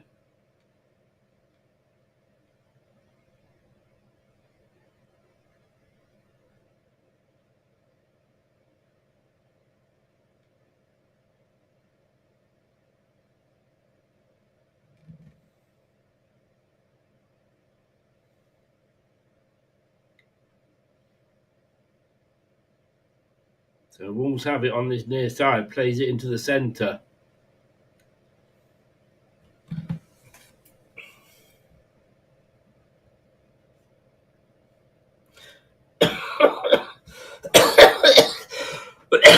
Excuse me.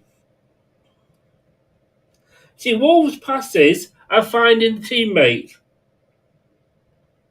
Leicester's passes aren't.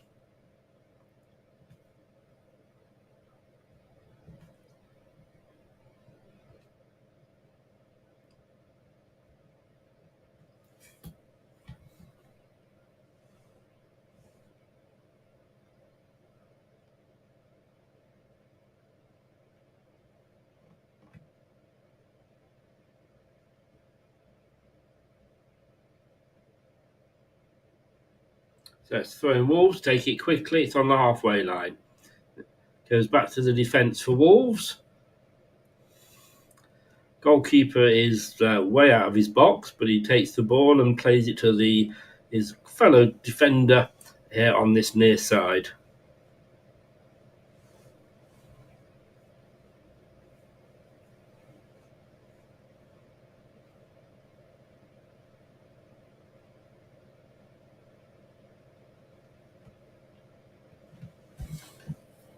So we're coming up to the half-hour stage, 26 minutes.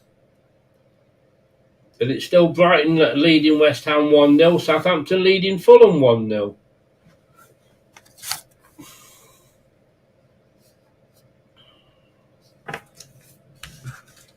Ball comes in! Oh, Cunha shot straight down Mad Hermansen's throat. Cut the defence open there, they did, of Leicester.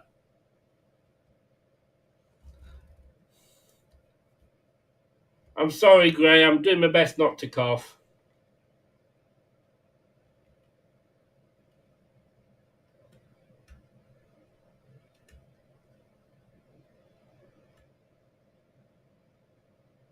So Leicester on the far side.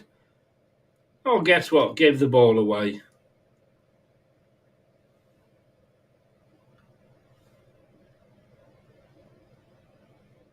I mean, El Khanouchi is running around a lot, but not actually doing much with the ball at the moment.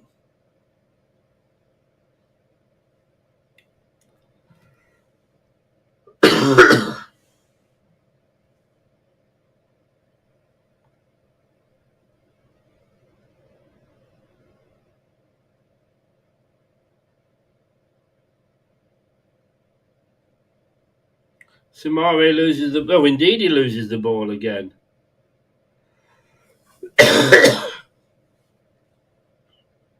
And a wild clearance by Leicester there.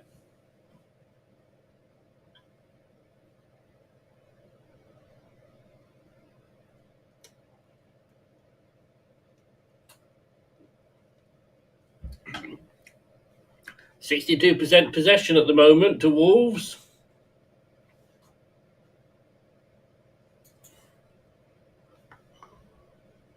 Wolves coming forward again, which is all I seem to be saying at the moment. All I seem to be saying most games, to be honest with you. Cunha. Oh! Another good shot there from Wolves.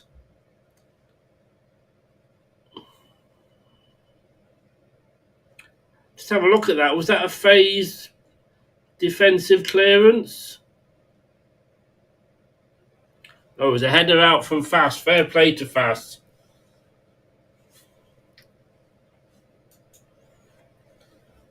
So it's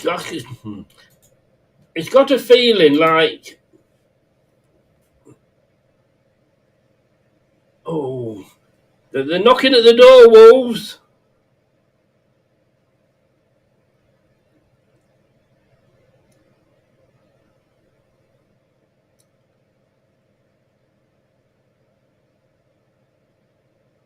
See, Piera hanging onto the ball way too long there. Then we give it away again.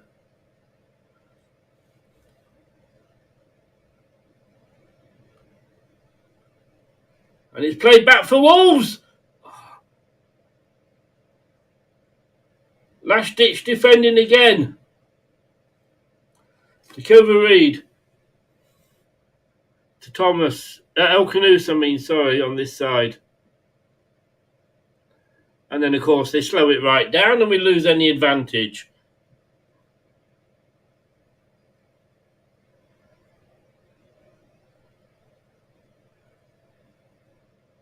Renette. Difference between the two teams is that they can find teammates, we can't.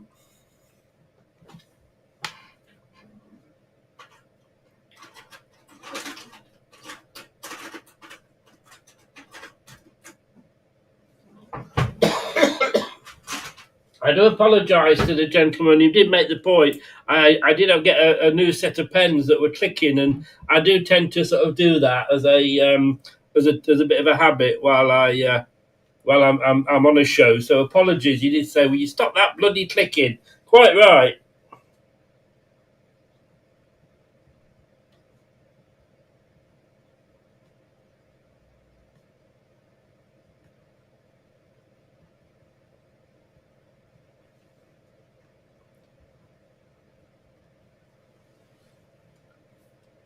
Cody won't want to lose today.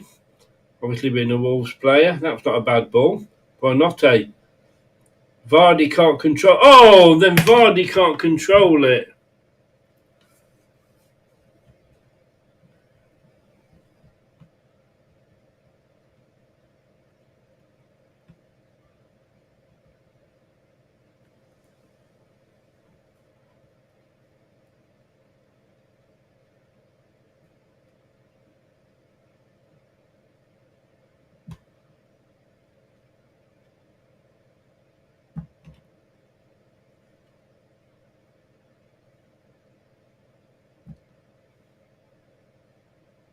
That was probably the old Jamie Vardy would have got that. I know I've said that a lot this season, but he would.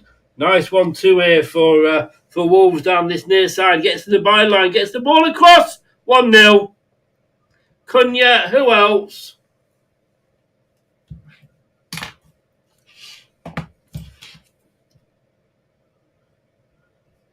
It was coming.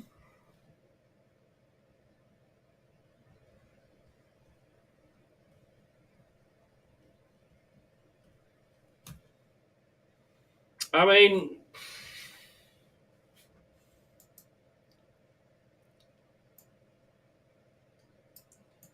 it was. I mean, how many defenders were around him? Let's have a look. 6 defenders.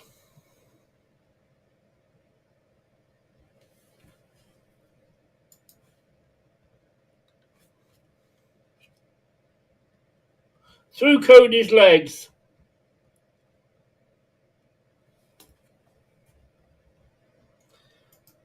Same old, same old.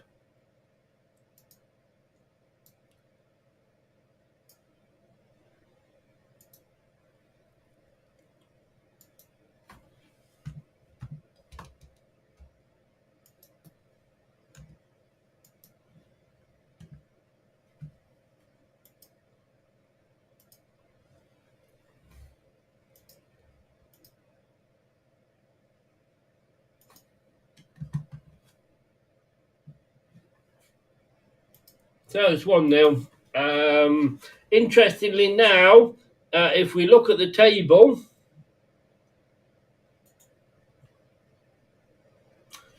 we are only 4 points ahead of Southampton, and we've got to play Southampton.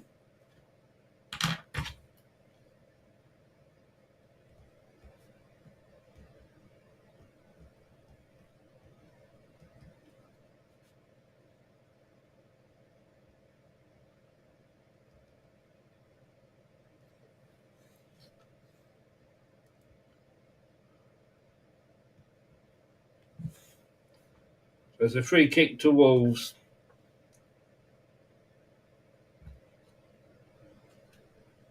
Yeah, the commentator's saying we look a spent force. We've looked like that for weeks, mate.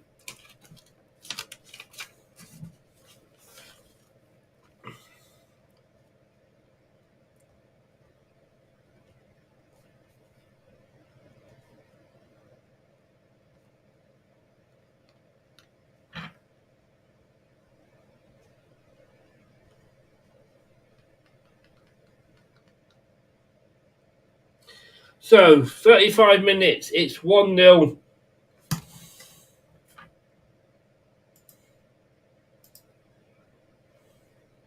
It's going to be a big loss to them, Cunha.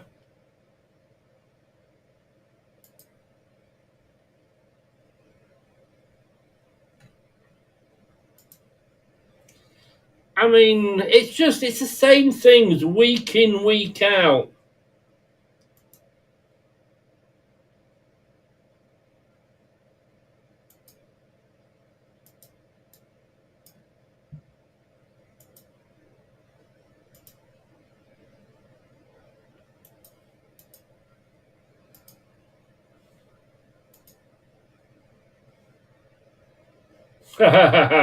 Blue. Too late, mate.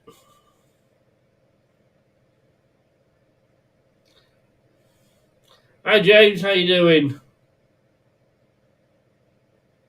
I appreciate that, James. Thank you very much for your kind words.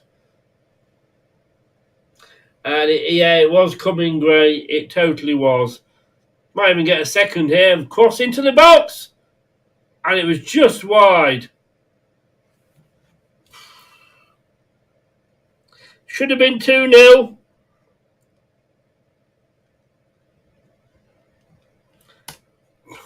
God.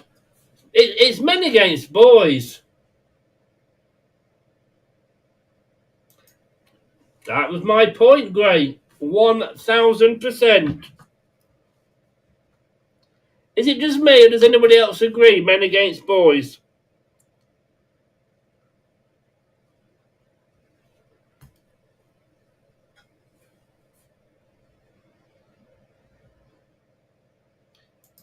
No, we shouldn't. No, we shouldn't, mate. I'm sorry. Oh, Takova Reed is free on his own. Oh, Buonanotte couldn't. And he's offside.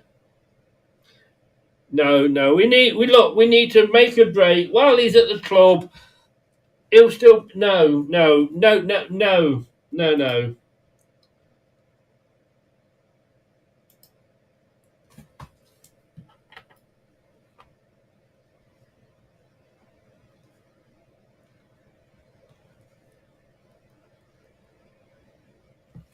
We need to be doing more. Those are the chances we need to be taking. We do. And Ian Stringer made the point. Vardy is out of the club, and he's not going to be hanging that. He's gone, if you like. Oh, come on, Leicester. At least try and get to the first ball.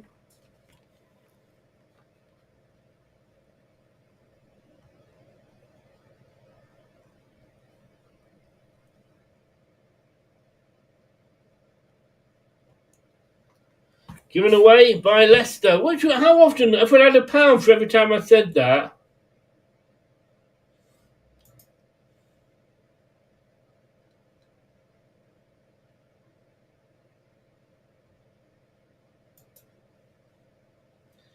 No, boys can't do any worse than these men.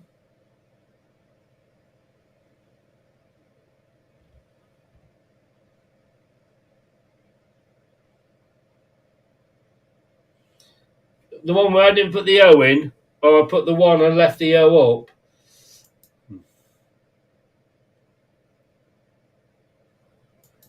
Interesting that when I did a show yesterday, do check it out, Vardy picking his favourite 11 teammates, or his best 11 teammates that he's played with. Not one of his current team are in there. And do you know what? I've got to say, in fairness, I mean, you can watch it and you can see who the players were. But Craig came up with his alternative 11, not, using a different player in every position. And his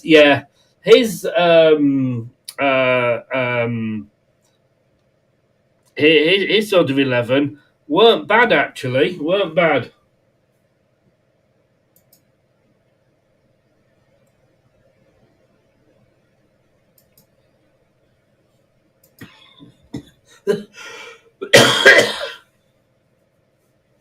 Free kick to Wolves.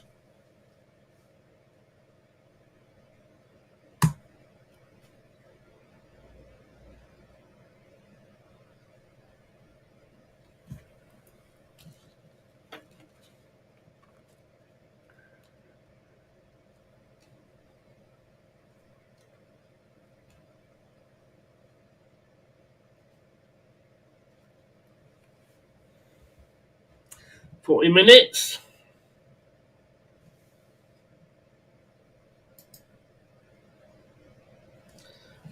To be honest with you, I was that close to not even bothering to do this today.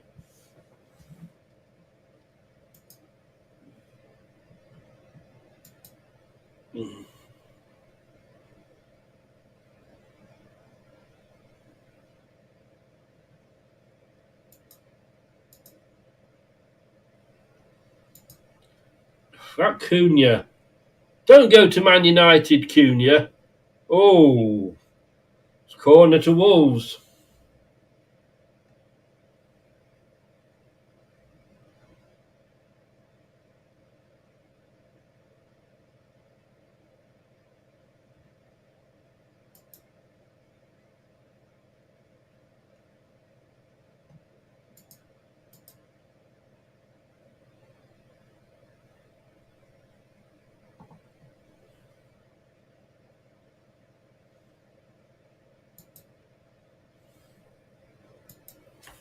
So first corner for Wolves. On the far side, it's going to come in left-footed.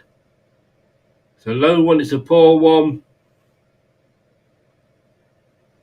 And Vardy just gets his foot behind it and puts it out for another corner.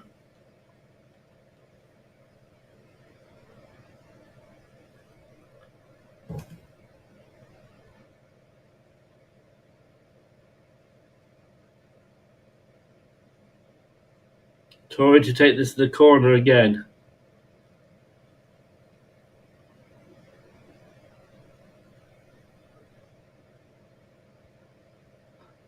Third corner.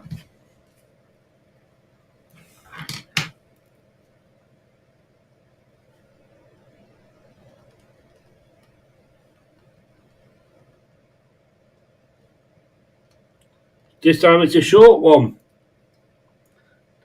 Now it's lofted in, headed back into the box by Wolves. Cunha, a lovely chip. Oh. Quick throw out there by...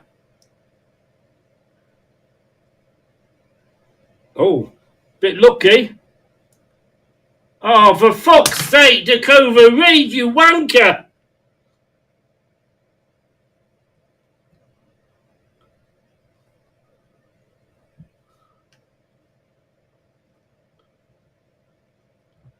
Oh no, it would have been unfortunate for Dakova Reed. He's picked up an injury.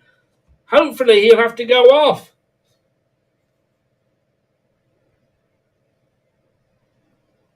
James.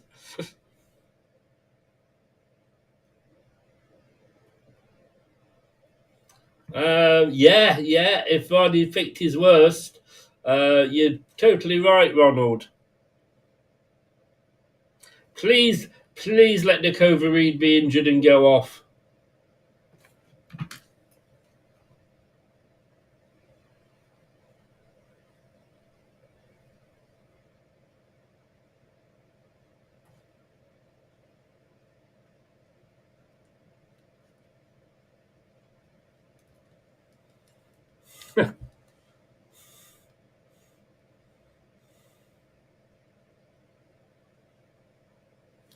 Showing the goal again. The co-commentator here is saying everything that we are saying as fans. Everything we are saying as fans. No communication. I mean, it's just everything.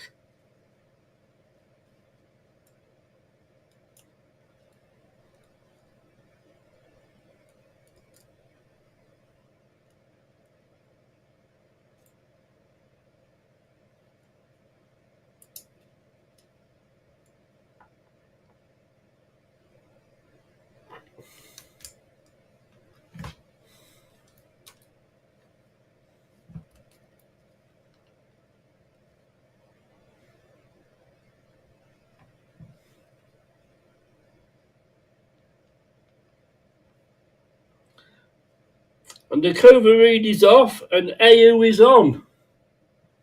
So still no McAteer. So anyway, some good news. Dakova Reed's off.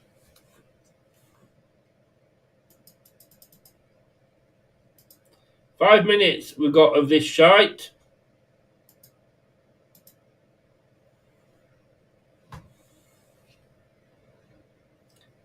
I wish, Keith, I wish.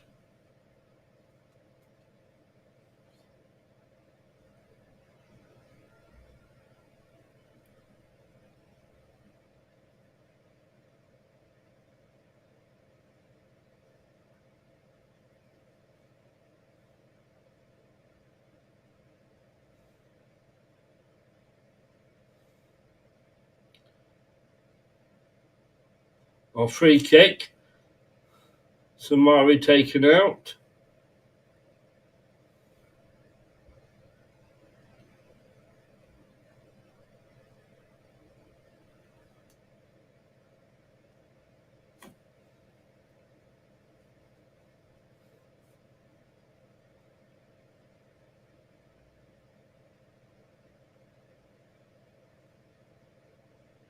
Oh, Elkanous couldn't quite get up there. The goalkeeper for Wolves hesitated as he came out for the defensive header back. It was at least an attempt to get the ball forward. Problem is, Gray, who would buy this lot? I mean, we're on about putting players in the shop window. Would you go and buy any of these? And Manson came out to collect that one.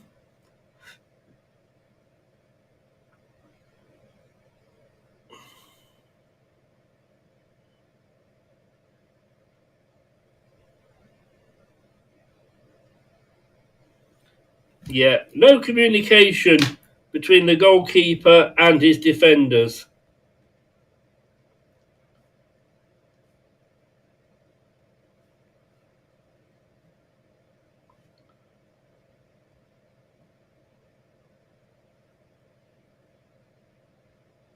Throw into Wolves on the halfway line. Samare taking the player with him as he put the ball out.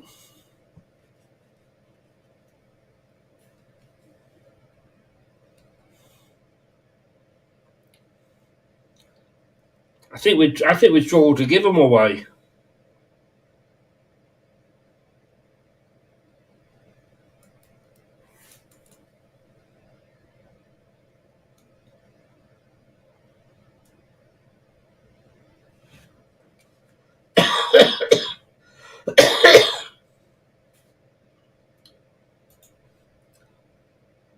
So at the moment, all the home sides are winning. Brighton 1, West Ham 0. Newcastle 1, Ipswich 0. Southampton 1, Fulham 0. So that's a half time at Southampton at the St Mary's. And Wolves 1, obviously, Leicester 0.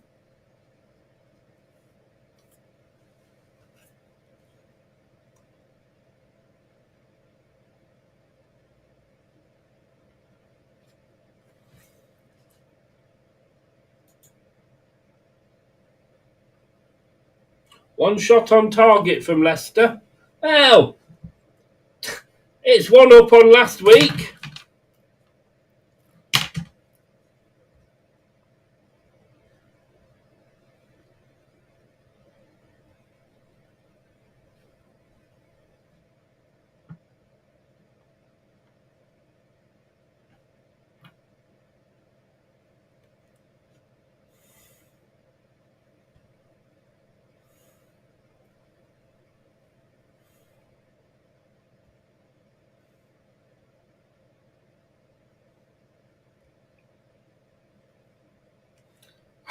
Please blow your whistle. No, Keith, you're right. He's not.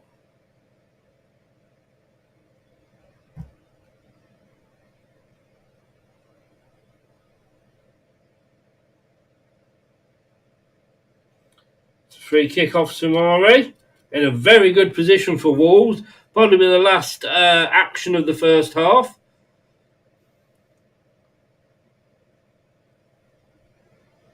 Jamie Vardy actually gave the foul away.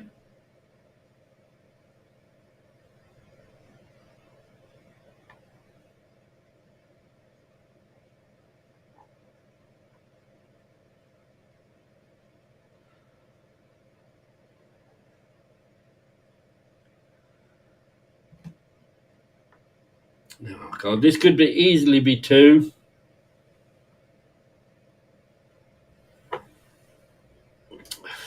Gray, it's a very good question.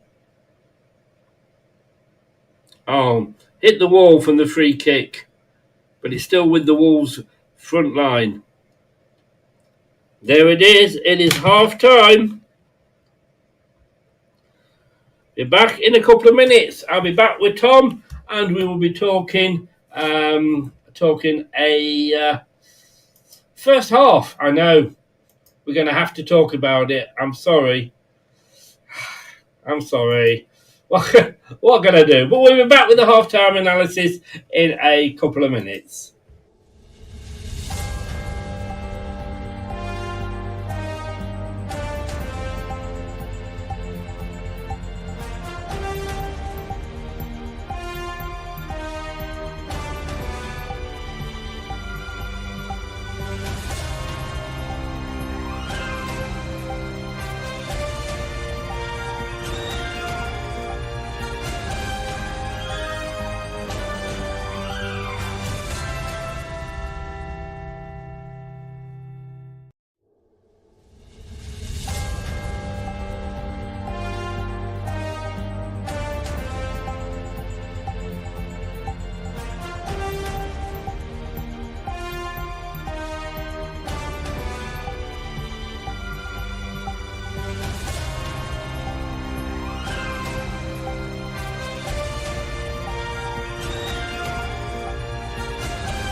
Yeah, what do you say? Different day, same shit, eh, Tom? A little bit, mate. I was keeping an eye on the Ipswich and Southampton games in the first half as well. And I looked at it and went, Ipswich had a lot of chances to maybe take the lead in that one before their red card. And Southampton were having a go, and they were 1-0 up last time I checked. Look at what we're seeing out there, Chris. And if this is what the club thinks good looks like, if you see what I mean, there's no commitment. Every time we come forward on a counter-attack, there'll be Declan Overeed and Vardy. Where's everyone else? I'm not expecting all 11 players up there, but I'm expecting a bit of support. You know, we're just such a negative footballing team now. And another one I want to go at is Soumare again, because Soumare has had plenty of opportunities to drive into a lot of space in midfield, especially early on in that first half, and he didn't do it. He laid the ball off, and then we lost an opportunity to advance the ball forward and push the forwards. That's why we're so deep. We're not creating any chances again. When are we going to get round? What the manager's telling him to do. Honestly, Chris, we're at that point now where this is totally on the manager. And like to raise that higher again, if this is what good is looking like for Leicester City, there's an arrogance to this which really is starting to annoy me, because this arrogance is the sort of thing that ends up you being Luton Town next year if you aren't careful. We've got to get our heads out of the sand here. Isn't the commitment 75% at best, Chris? Look, Ipswich 21 points, Leicester 18, Southampton 14. We've got to play Southampton next week, I think it is, isn't it? If they beat us, they are 1 point behind. Yeah. And we were lucky to beat them last time out. They were 2-0 up, if you remember. They were, mate, and they were playing very well. And I must be honest, mate, right now, from what I'm seeing everywhere, we deserve to be bottom. I mean, and we are encouraging us to finish bottom. Ultimately, we're relegated. It doesn't matter where we finish. But this entirely goes back to the pre-match, doesn't it? Why are we still here doing this madness? Yes. Why? There's no point to it. No. Tony says we've just broke another record. First Premier League team to concede first in 29 of the 34 games. Wow, that is remarkable. And actually, that is probably the most horrible stat of this year, apart from the goal-scoring one. Do you know what, right, mate? I'm going to say this here because I made me notes as we went through the half. Yeah. And the first, I'm going to read them through here. These were the first notes. My first 1, 2, 3, 4, 5, my first 6 notes. Leicester City players can't pass. Yep. Leicester City players allow ball. We gave away the ball, basically. We play around at the back and give the ball away. Yep. Cunha ran from the own half. Ndidi just seemed to run behind him. Yeah. Mad's poor pass. Lob tried, but wide. Because again, we were trying out the back. El Khanou's not going into the ball, and he loses it. Leicester getting in each other's way. Yeah.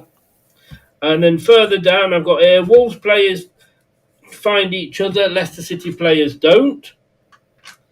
That goal, they had the freedom of this left-hand, or their left-hand side. We had 6 defenders, and he still managed to score. Yep. Men against boys. Yep. I've got here, Leicester City, please try to get the ball back. Yeah, I mean, they're walking, aren't they, mate? And Didi's had to, in some ways, do double the work in midfield at times, and he's got caught out of position. At other times, he's dropped his arms and gone, I'm not bothering, because Soumare's not. No. And I'm ashamed of myself. I don't know whether you were watching me during that first half, but I put it down here. After 43 minutes, Leicester City had a good breakaway, and Overeed fucked it up. Yep. He was injured, and I've put down here, please let Overeed be injured and have to come off. I actually thought it, mate. I hate to say it. I think we manifested that one because I was thinking, we might get lucky here. But then he brought Ayew on. I know. Talk about doubling down on your mistake.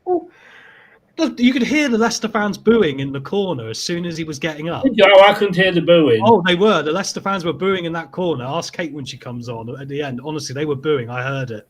Utterly remarkable, mate. I swear we're being trolled. It's almost like Tops decided to support Nottingham Forest and he's having a laugh. Well, I mean, it's just so ridiculous, isn't it? I mean, I think the one which got me was when the commentator was saying something along the lines of Leicester looks spent and the game's barely started. 34 minutes. Well, he said it on 34 minutes as well. They said they've not looked up to it all game. Bent force. Look, Ray's asked me to ask you. I wasn't sure about this. Although we have more points than Derby got, are we a worse team? This is a difficult question to answer because that Derby team was filled with some very overpriced individuals like Robbie Savage, who were at the end of their careers, and good decision made to crack one open. Glad you said open and not off there. No, exactly. Yeah, I know. I would say I think the Derby team is worse, just about. However, we are racing to the bottom very quickly, Gray, and this is why I mentioned Southampton today and Ipswich. But you know, what did you just say? They had a lot of players towards the end of the careers. Did you say something like that? Overpriced? I mean, sounds like us. I mean, the word I would use is mercenaries. I'm sorry, you're there for a paycheck. And I look at some of our players, and this is the problem, Chris, is right now we're allowing this toxic group where we've got some mercenaries in there for a paycheck, whoever they are. We can't quite work it out. We've always thought Vardy's a good character. He's going. Why aren't we getting to the bottom of this now? Why was Winks the only one? Is that why he's not involved, or is he going to come back for next season? Why are these questions still hanging around now when we've got all this time to get these questions answered now? No communication between the goalkeeper and defence. Well, he keeps changing the defence every week, doesn't he? Fizer's in and out of the team. Cody comes in. I mean, don't get me wrong. I'm a goalkeepers union guy, and I think Mads could be doing better. But I think it summed it up when Connor Cody nearly scored the most comical own goal I've possibly ever seen, especially bearing in mind it's at Wolves, where he could have headed it past his own goalkeeper. And I just had visions of he's going to head it into the back of the net. And what does he do? He would just be smiling because he's an ex-Wolves player. Yeah, exactly. We're smiling with the Wolves fans. Yeah, he was. He was like, oh my. Right, I'm going to say this, and I'm going to say this now, and I have a feeling after what you've just said about the union that you might be a little bit upset at me. No, fine. But my first half donkey is Mads Manson. I can't go past Samari, mate. Samari is the reason. No, I get that. Yeah, I get that. No, I get your point. And once again, here's the interesting thing about it, right? It doesn't just stay the same people. It seems to move around. I don't know why. It moves from one player to the other every week. And there's not a consistency. Well, there is a consistency. We're consistently terrible. Yes. Some good news. Shall I give you some good news? Go on, then. Last week when we played Liverpool, we had no shots on target. Yeah. This week we've had one on target and we've got another half to go yet. Fantastic. The only problem is, Chris, we're not going to get anywhere near that goal enough to make anything of it. I mean, the reason Decordova-Reid got injured is because he had no support. He tried to take on a man, like I said, Mavadidi's been doing for weeks, trying to take on extra men, which you shouldn't have to. This is why I'm so annoyed at this midfield too, Chris. There was space in front of them to pull the game higher up the pitch towards that Wolves goal. It pushes everyone forward. It puts pressure on Wolves. And instead we're camped out in our area pretty much for as much as, what. Do you think that some managers, I always said this about Jose Mourinho, he couldn't manage Rochdale or Oldham. And do you think that's the case of like with Rude? Yes, he can do okay at Manchester United. Enzo is doing all right at Chelsea. But in this league, both of those managers, I think, would have struggled. Yeah, I think you've got Rude is struggling, don't we?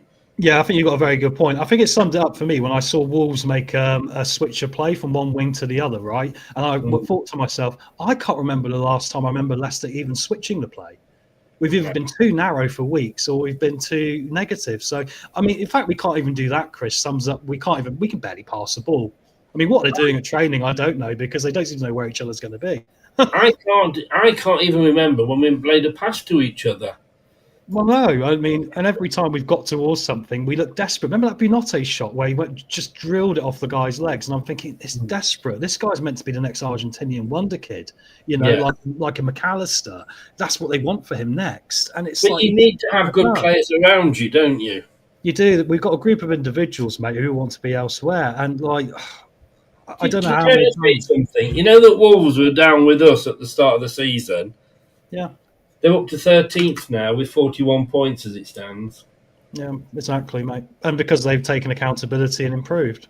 We had so many players back. We were so narrow. There's no way a team should play through you. But they did. Are you the one? Is the stream you're listening to got a female commentator? Yeah, so may I say, I thought she was very good, actually. What Yes, she was. she was. Yeah. And she actually listed everything that every Leicester City fan's saying. No Yep. communication from the board.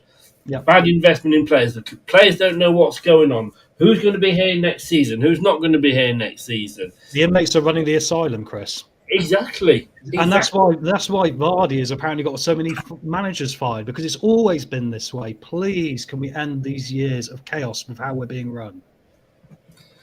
I can't see it happening, to be honest with you. Honestly, mate, it's going to be by more luck than anything else, and we've had a lot of luck over the years to get around this. Yeah. Right, I'll let you go, mate. We're going to have to talk about it again at full time, I'm afraid. Yeah, sorry if I'm a bit negative there, guys. I try and be normally the comedy man, but I'm getting annoyed at the same thing. I was like this as a manager. If it's the same problem, I'm going to lose my head eventually. Anyway. Let me just say, if you could find anything positive to talk about in there, I think the only positive thing was that we did have one shot on target. And as Gray said, Gray got excited by that. Yeah, it's true. Maybe the Connor Cody own goal would have been quite hilarious, but anyway. Yeah, yeah. Oh, apparently Jim says she's from Leicester. Ah, well, there you go, mate. She knows well, you think all this Aluko stuff this week, and I mean, it just shows you it's not about, being female or whatever. It's about if you're any good. Yeah. Like this Leicester team, and they're not any good. Totally. All right, mate. I'll see you at full time. Thanks very much. Cheers, guys. Cheers, mate.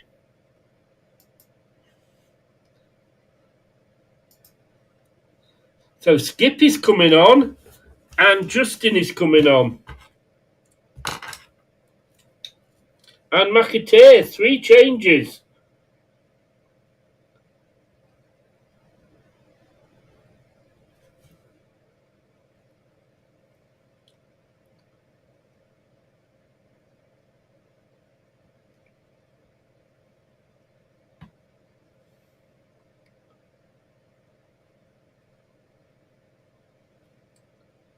Now, it's going to be interesting to see who's coming off.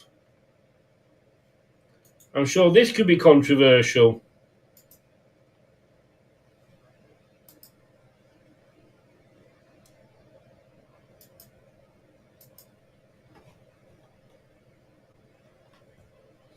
Piera,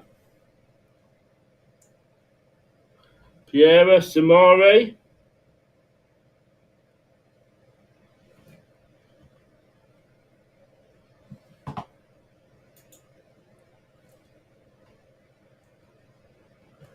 So Skip is on for Samare. McAteer is on for Brenette.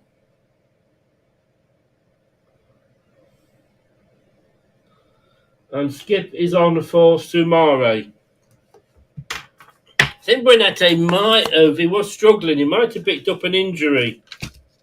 But here we go. Ricardo coming off, really? I thought Ricardo was doing all right.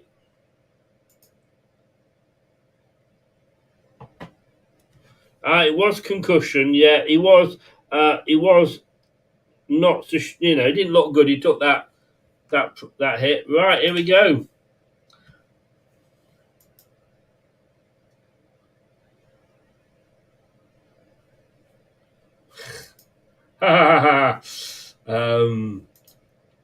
Wow, Jim's been doing his own work. He's been away for a few weeks. Nice to have you back, Jim. Looking forward to catching up with you afterwards. Been doing your homework there.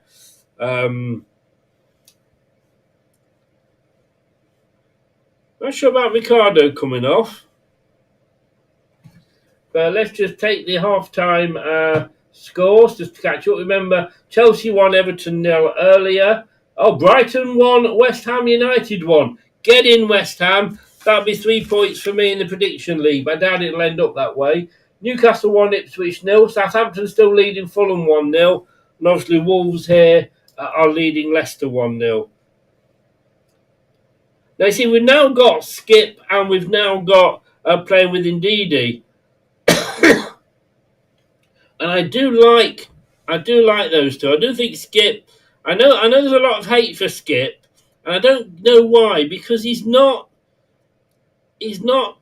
played that much enough to sort of, El Canoes plays it back, but the Leicester player had actually gone forward. Leicester trying to cause problems. McAteer. As soon as McAteer's on, he's causing problems. But yeah, I like Skip and Ndidi together.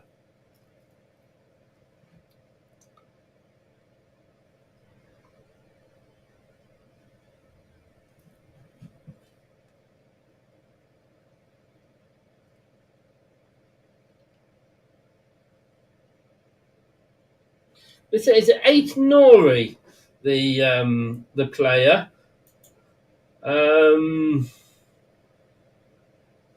Yeah, 8 Nori. Every time I hear that, I think he's saying Leighton Orient.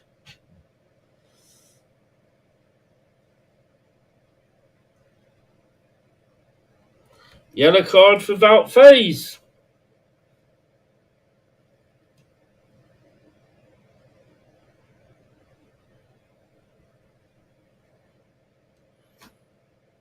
First yellow card for Leicester. There was, of course, one earlier for the Wolves players. Yeah, and I know I pick on players about Faes, but I did actually say last week. I'm not sure what I gave him, and I've emptied my bin since, but I'm not sure what mark I gave Faes. But I was actually fairly supportive of Faes last week. I just don't think that he's. That's a poor ball again. Played it forward, but nowhere near for the Leicester player to go for. But they've got it away. They've got it now. Indeedy. El Canoes. McAteer wants to run at the defender. Oh, got it through his legs, but then slipped. The moment that's out, surely. No, didn't go fully out, says the linesman, who was totally over it. But again, they tried to switch the play, which was what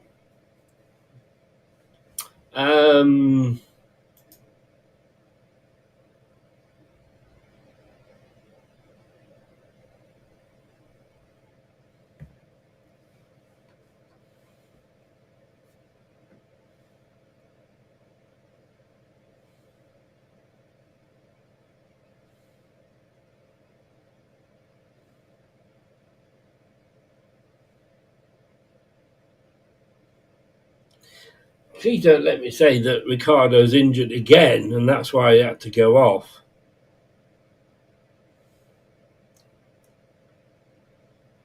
As much as I love him, if that's the case, yes. Ayew doing what Ayew does best there, which is getting us a free kick. Now, I've got to say, he's not necessarily my favourite player, but what I like about Ayew is what the Palace fans said about him was that he will hold the ball up, he will get you free kicks as he did there.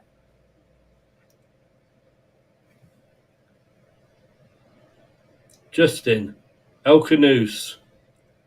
Oh, it was a good idea to get Vardy in there, but unfortunately it was a little bit too hard. Now Vardy into the box.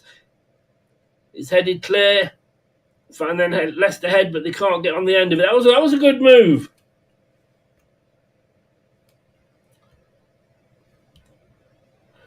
Gray. Take your fiver back.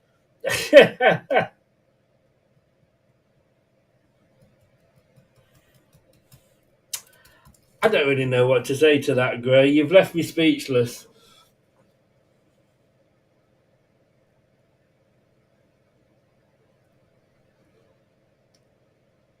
Faz not sure who's communicating again with Madsen Manson.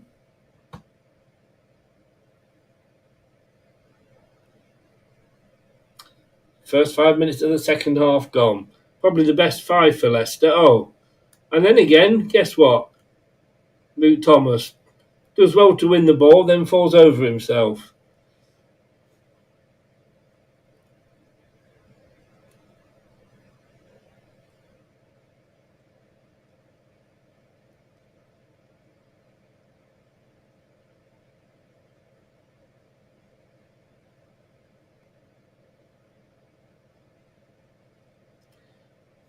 Yeah, and we just can't control the ball.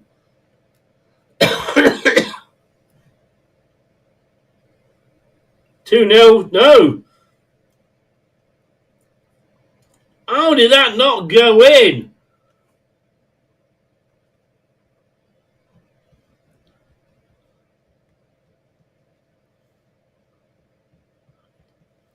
How did that not go in?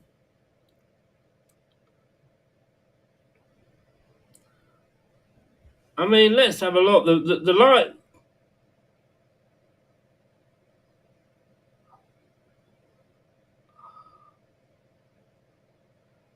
Wow. It was a good save by a Manston. How they did not get that in.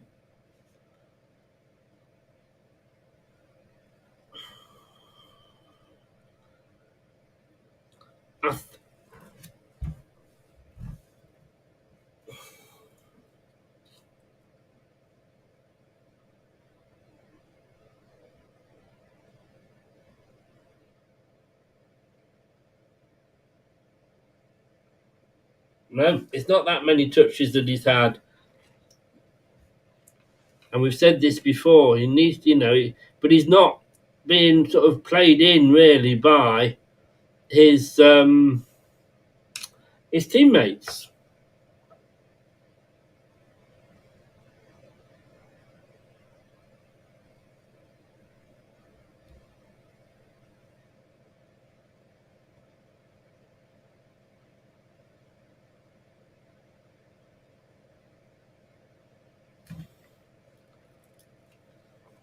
"11 touches.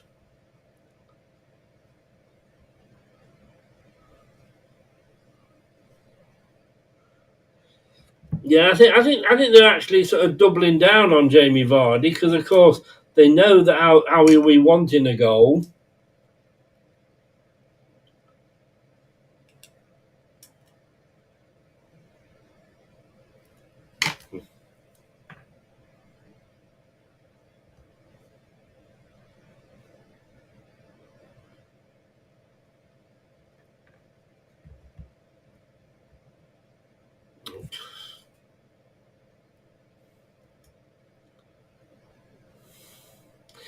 I do feel that when Leicester appear to be getting on top, it's more because Wolves are just having a bit of a breather. Or is that just me?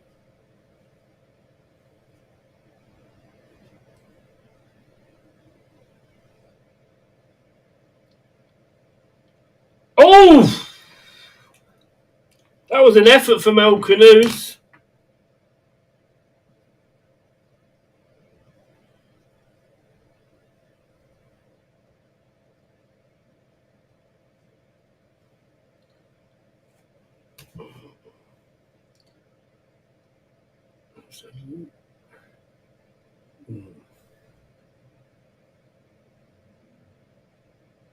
Well, it was an effort.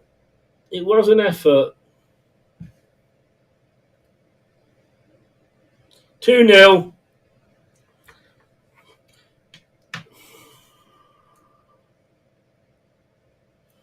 I mean, hit on the break, one end to the other.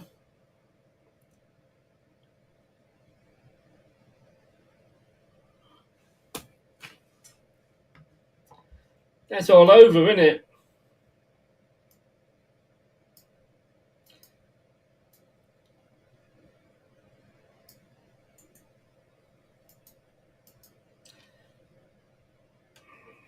I mean, how can you go from having that much pressure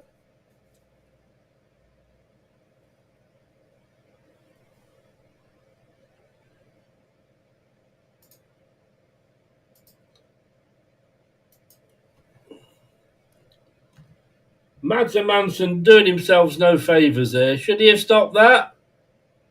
I think so.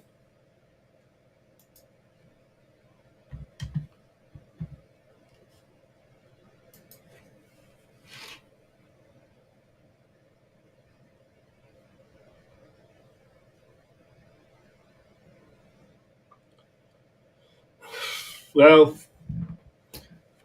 We were never going to come back from 1 down. We're never going to come back from 2, are we? Lawson scoring the goal there.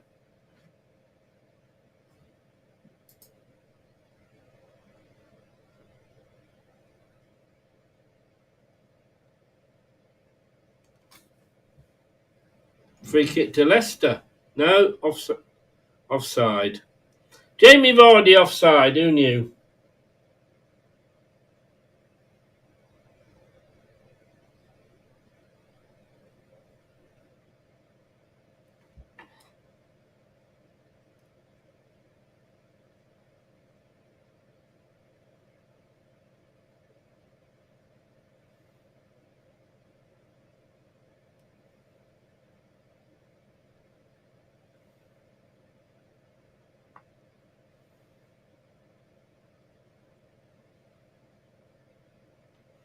Madsen Manson to Luke Thomas, takes it under control, plays it back to Madsen Manson.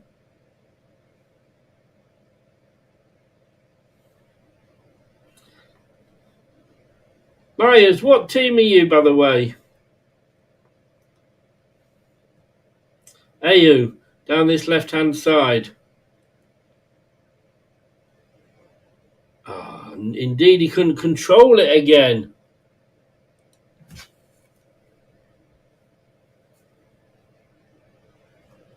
Jim, we're not going to come back. We're going to finish bottom.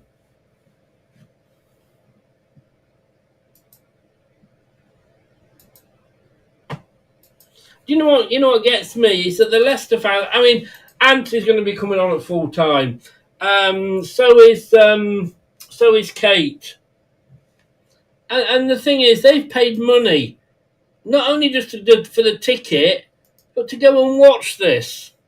You know, to get there, the money to travel to get there, the time, and the players are putting in this sort of a performance. It beggars belief.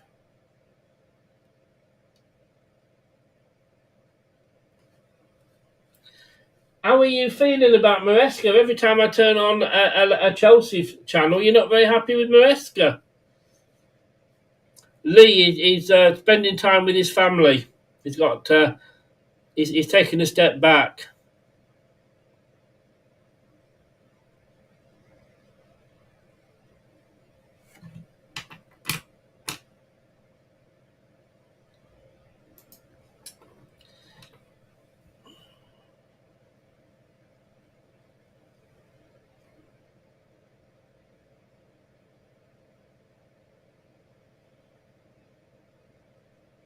So into Leicester.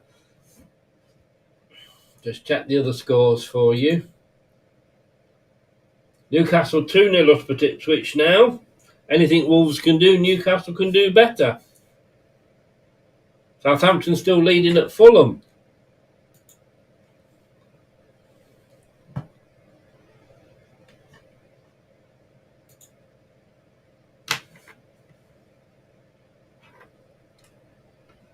Oh, that's going to be a booking for McAteer.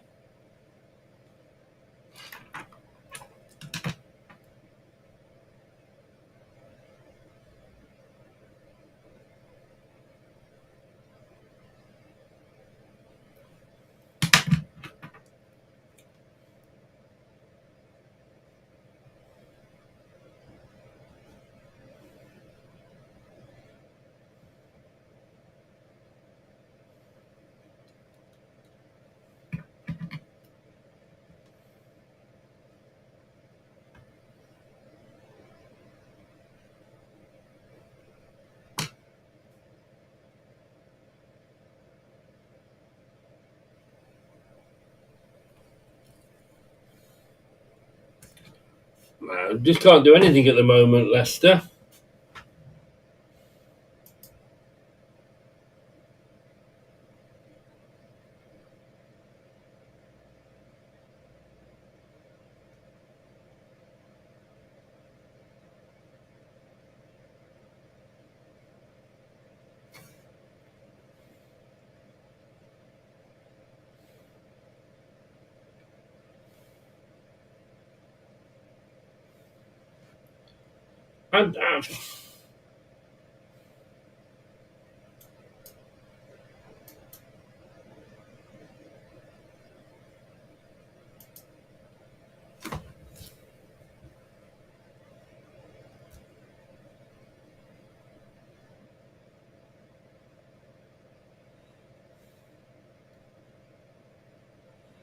Thomas got fouled there.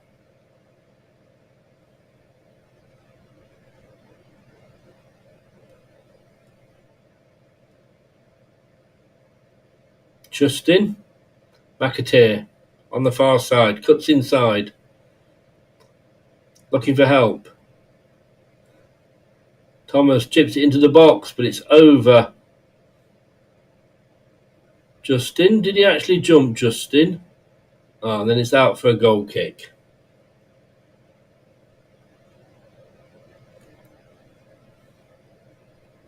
Golding, well, we forget Golding. I mean, I think he was a make weight in the deal, wasn't he?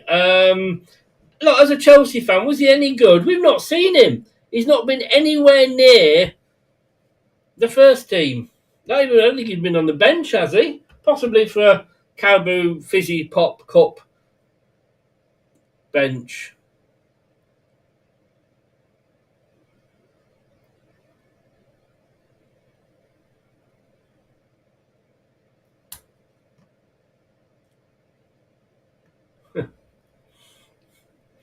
Oh, Lion, you're trying to make me feel better, aren't you? Well, I heard he was a young bright star, but this wanker that we've got in charge.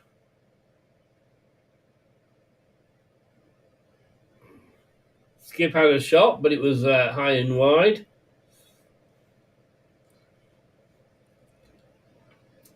You happy with Enzo, Liars?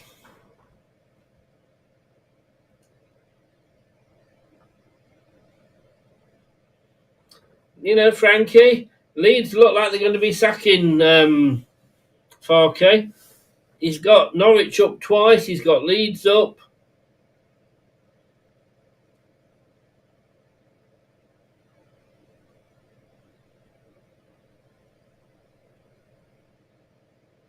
There's a yellow card for Ndidi.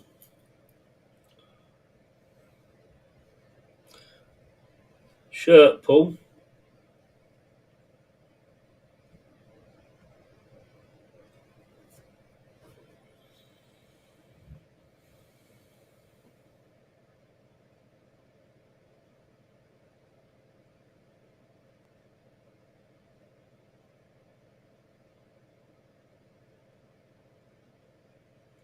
Wolves looking good. Coming forward. Oh.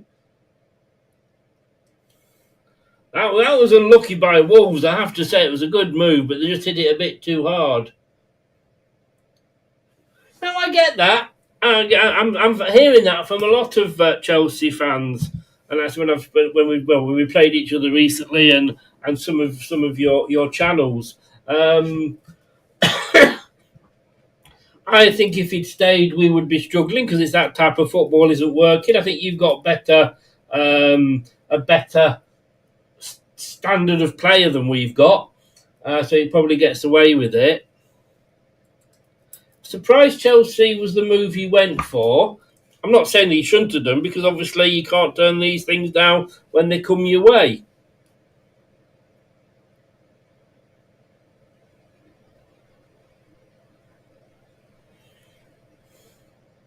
But he wanted more control at Leicester. And obviously the managers have very little control, I believe, at Chelsea. It is shit trash, after all. Excuse me. You see, Ayers did the right thing there. He went for the ball. He knew the Wolves player... knew the Wolves player was behind him, just waited long enough to be caught and went down and got a free kick.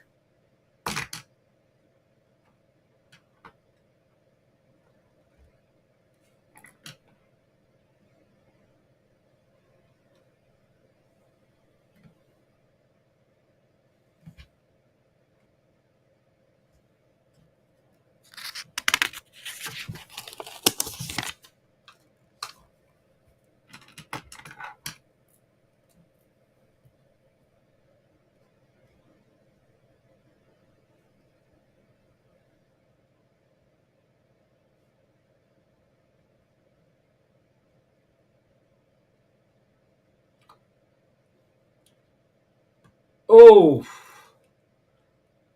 that was half a chance.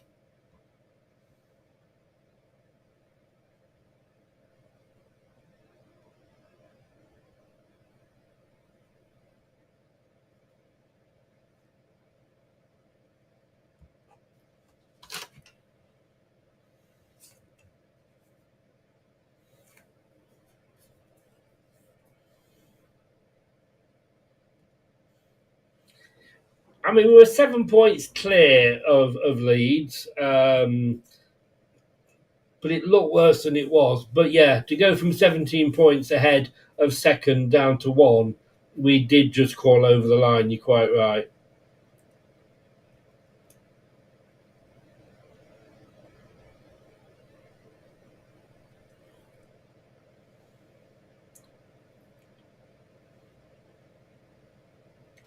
Yeah, I mean, Vardy, he did well last season, but we couldn't afford to keep him on 140 grand a week.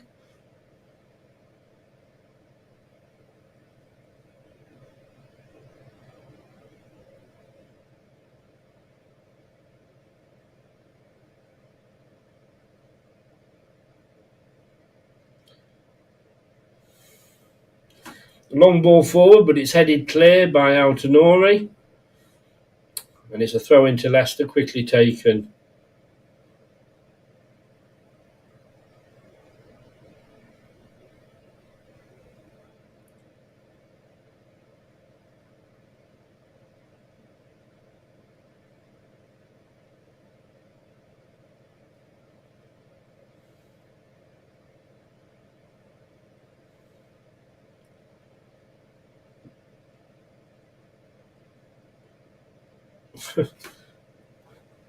Fast doing a bit of prime time Messi there.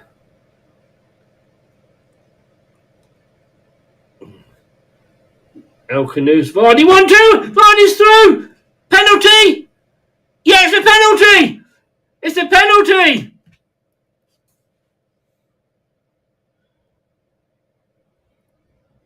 El Canoes to Vardy, back to El Canoes. Through ball. Vardy fouled. Penalty.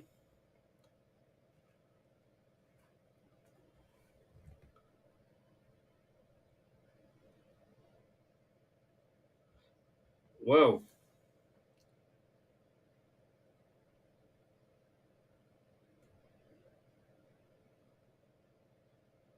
Or maybe not a penalty.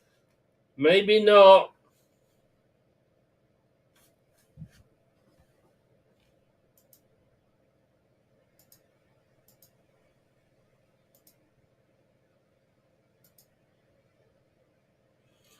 Liar, we don't take any spoilers in here. So it is a penalty.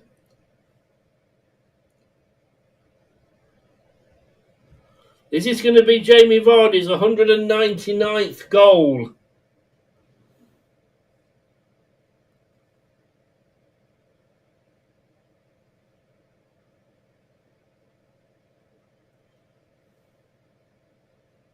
Of course, Jamie Vardy grabs the ball. Nobody else is going to take this penalty away from him. Just don't mess it up, James. Captain, won the penalty, taking the result with... Well done, Gray.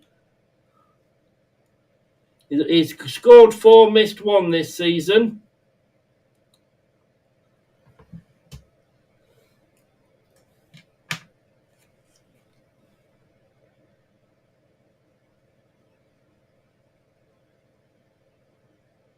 Oh, he's missed it!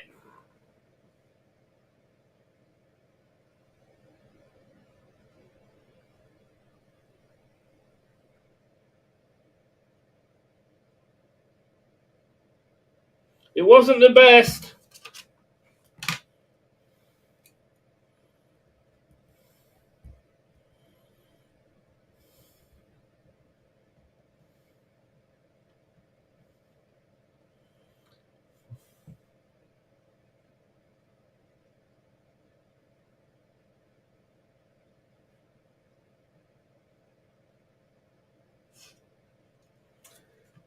When it's going wrong for you, it's going wrong for you.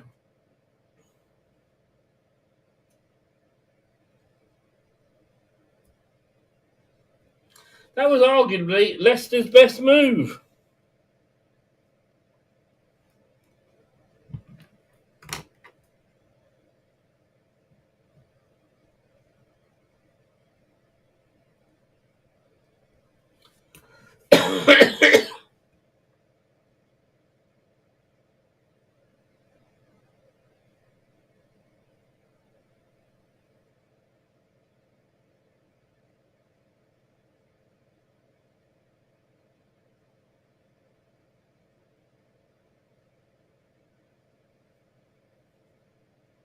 Did we deserve to be back in the game? That's the question. I don't think we did. I would argue that we didn't deserve to be in. Fulham have equalised against Southampton. Southampton won, Fulham won.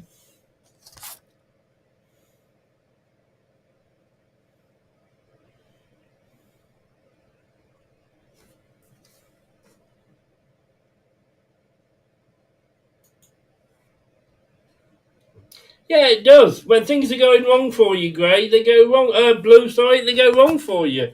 Hey, we've got all colours in here. Blue, grey.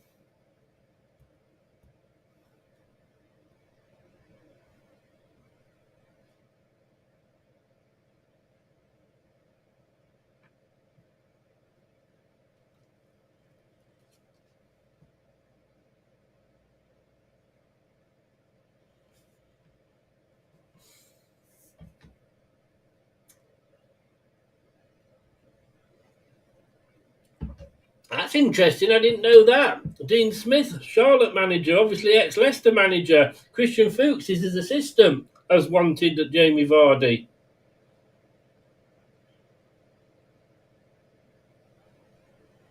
McAteer took the ball down well, has kept hold of it. Nice bit of place by McAteer.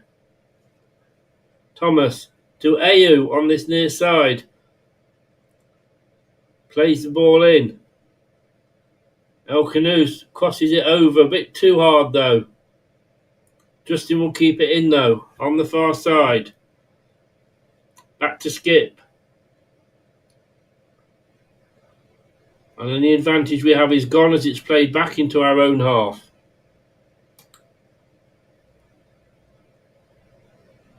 Ndidi plays it out to Justin on that far side. Ndidi, slips.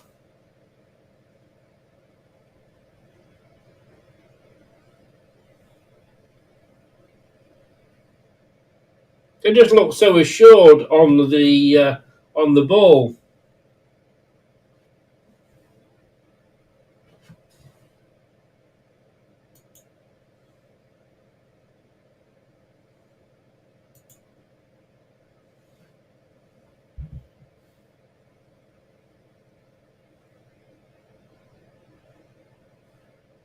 And Leicester give the ball away again.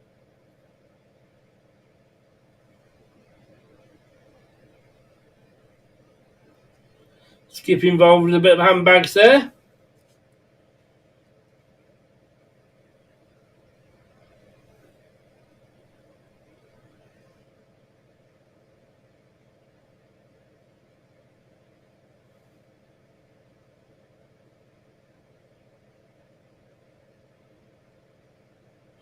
That penalty they've just shown again, you know, as Wolves make some subs, wasn't one of his best penalties. Anything, I'd say it was a bad penalty. It was a poor penalty. Good height for the goalkeeper. He chose the right way. Vardy had gone the last 3 times, he'd gone to the left. If he'd gone to his right, the goalkeeper had gone the wrong way, but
Thomas has had another good game.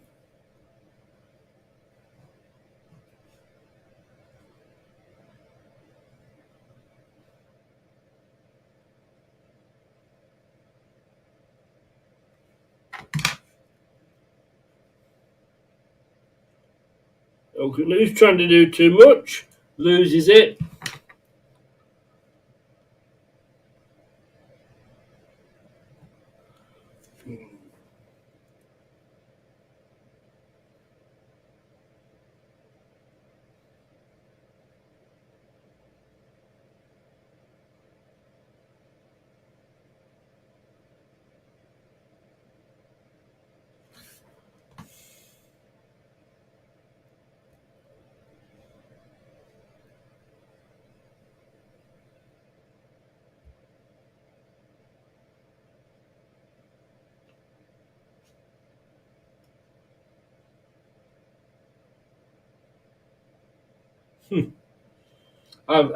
I just put a tick next to the one thing. I write it down once and then just put a tick.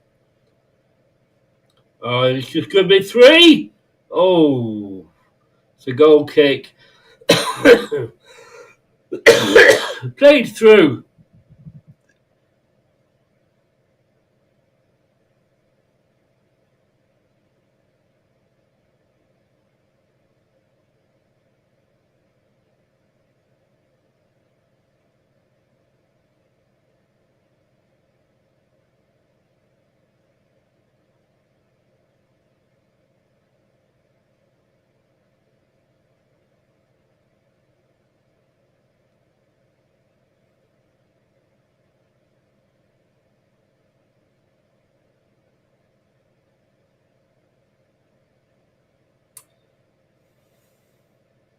I mean, look, we're looking at 79, 80 minutes here, and yeah, Leicester are knocking it around, but Wolves know they've got this game won.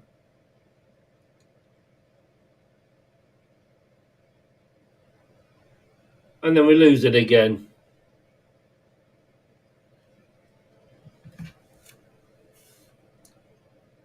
Skip's going to get a booking now.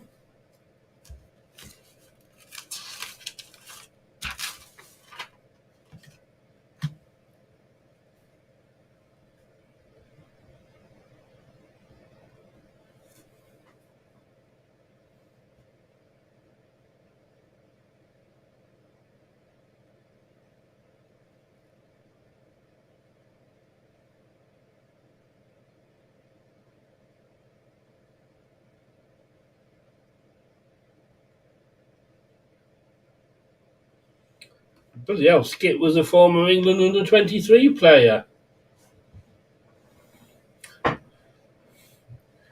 Gray, I know the feeling.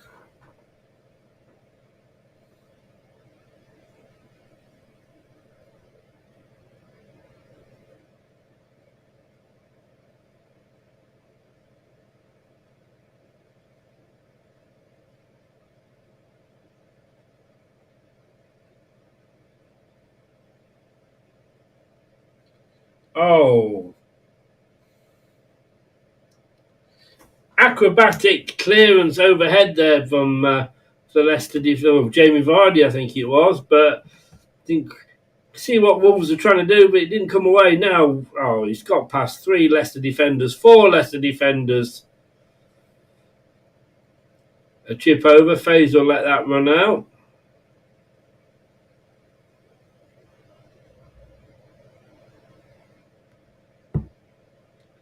Monger's coming on.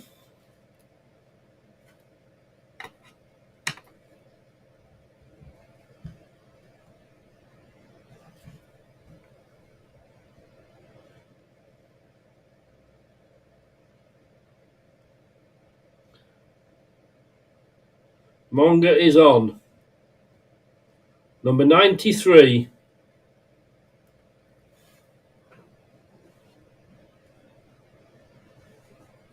He's on for El Canoes.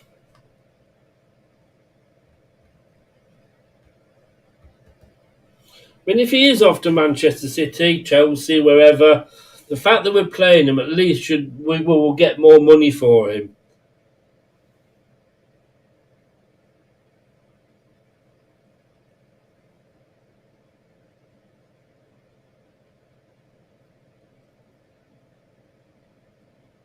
Throw in.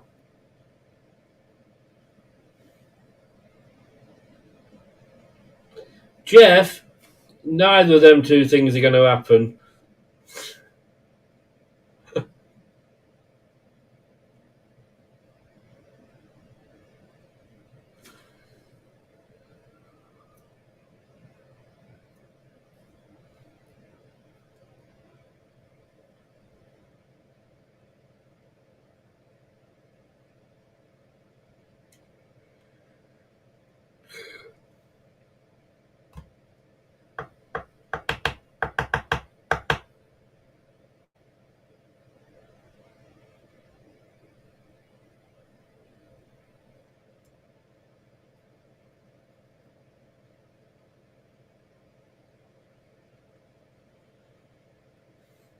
Actually, 6 minutes plus stoppage time. I reckon it'll be about 4 minutes. That's 10 minutes. That's a long time for Monga to be on.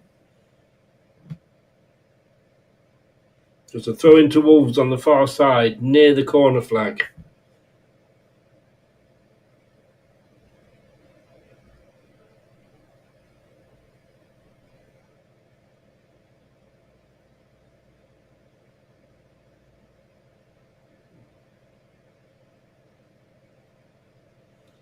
Wow.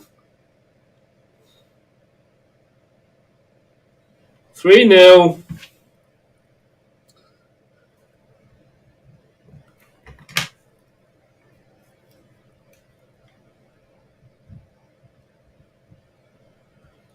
One end of the pitch to the other.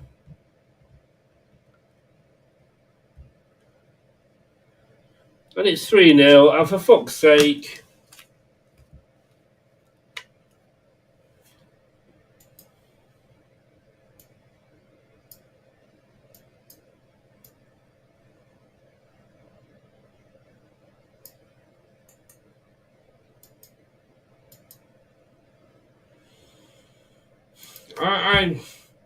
I mean, that was like, where was the defence?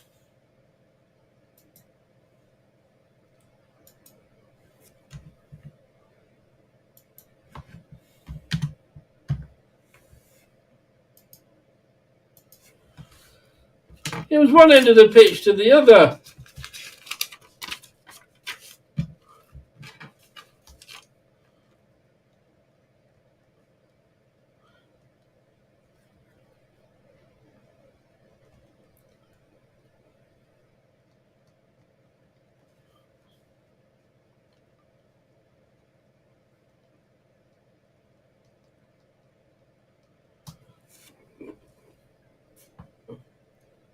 Oh my God.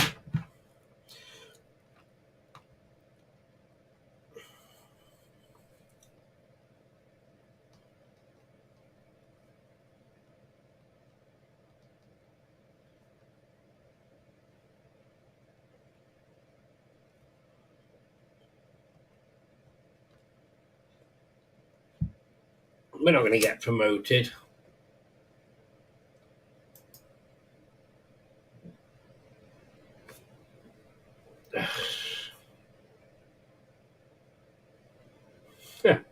He was busy washing his hair. Well, technically, John. Is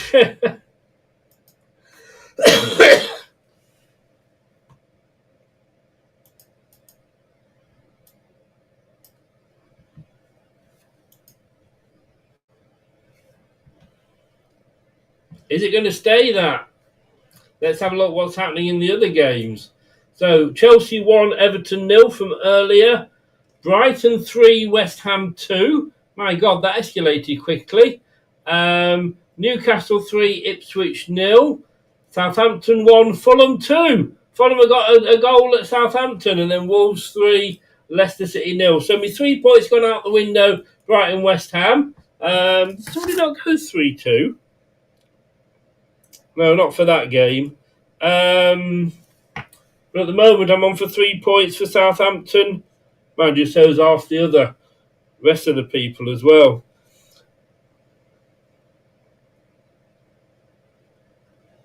Now, if Leicester can get a point back, just a goal back, I will get a point, 3 points in the prediction league.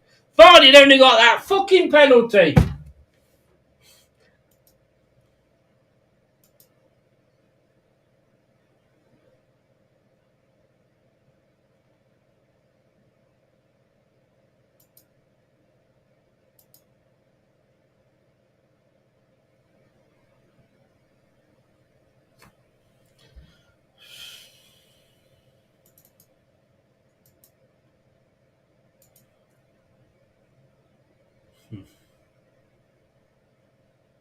Well done, Jeff. A Leicester goal would give me 3.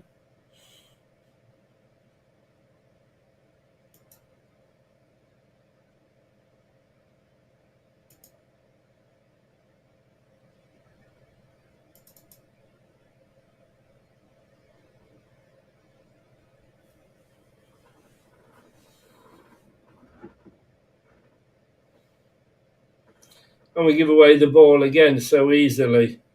This could be 4.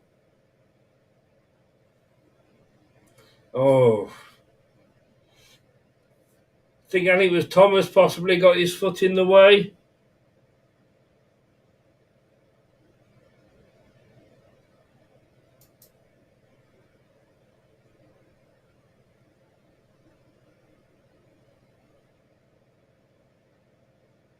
It was a skip that blocked it. So it's a corner. 3-0 to Wolves. 90 minutes is almost up.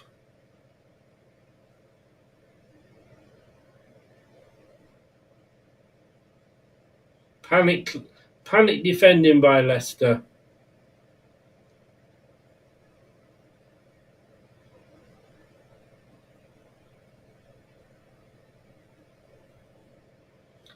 Five minutes.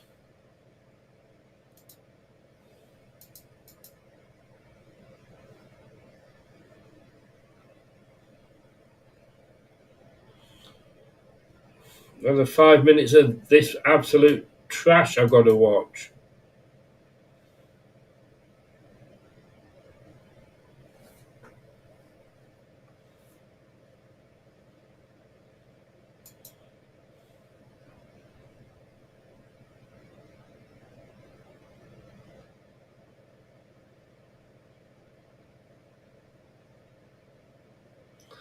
I don't think Rude's bothered either way. If he gets sacked, he gets the money, he walks away. I don't think he wants to be here, and I don't think he'll want to be here next season.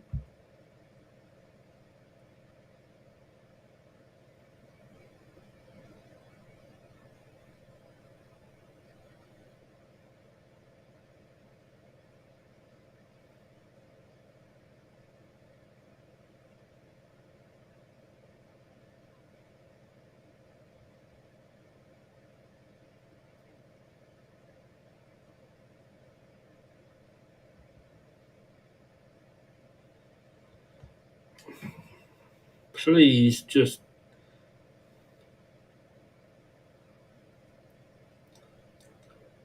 Ayew, I thought he was going to get one then. Ayew just couldn't quite get it under control.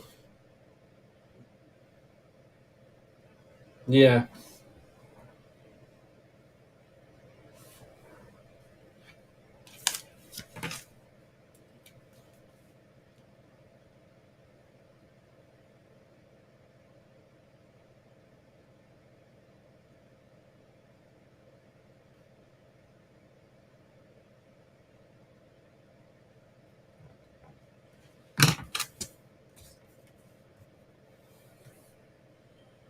Corner to Leicester.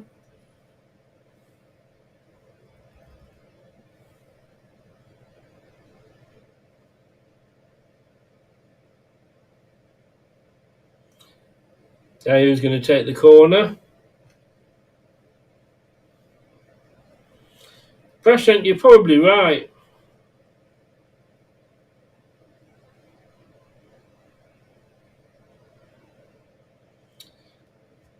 Corner goes straight into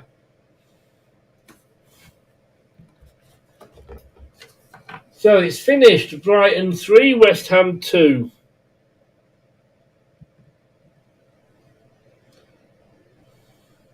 Southampton 1, Fulham 2.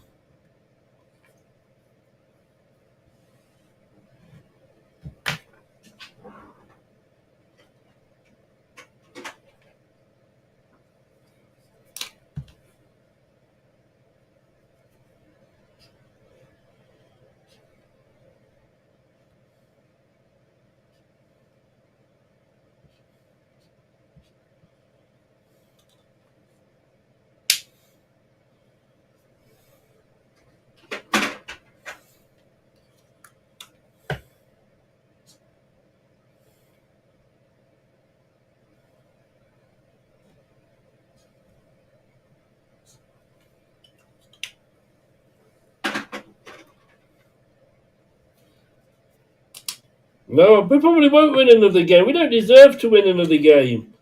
I wasn't supposed to be writing this week for the BBC, but I'm thinking of doing an open letter to Top.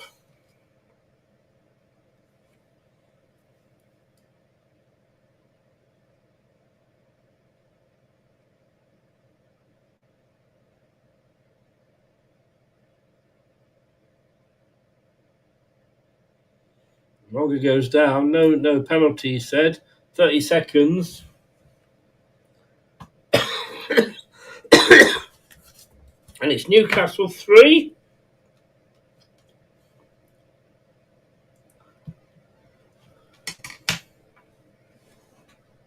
Oh. Could have been 4.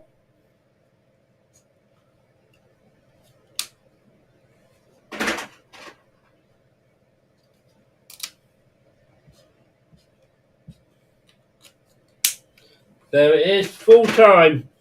3-0. Embarrassing.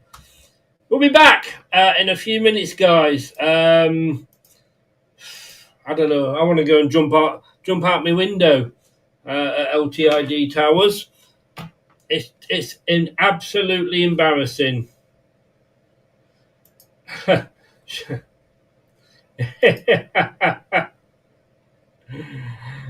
You'll see it probably on Tuesday. That's in the BBC. I don't even know if the BBC will print it or not. I have to say, absolutely disgusting. Pathetic. Rude needs to go. Rude needs to go now. Ipswich are relegated. All 3 down.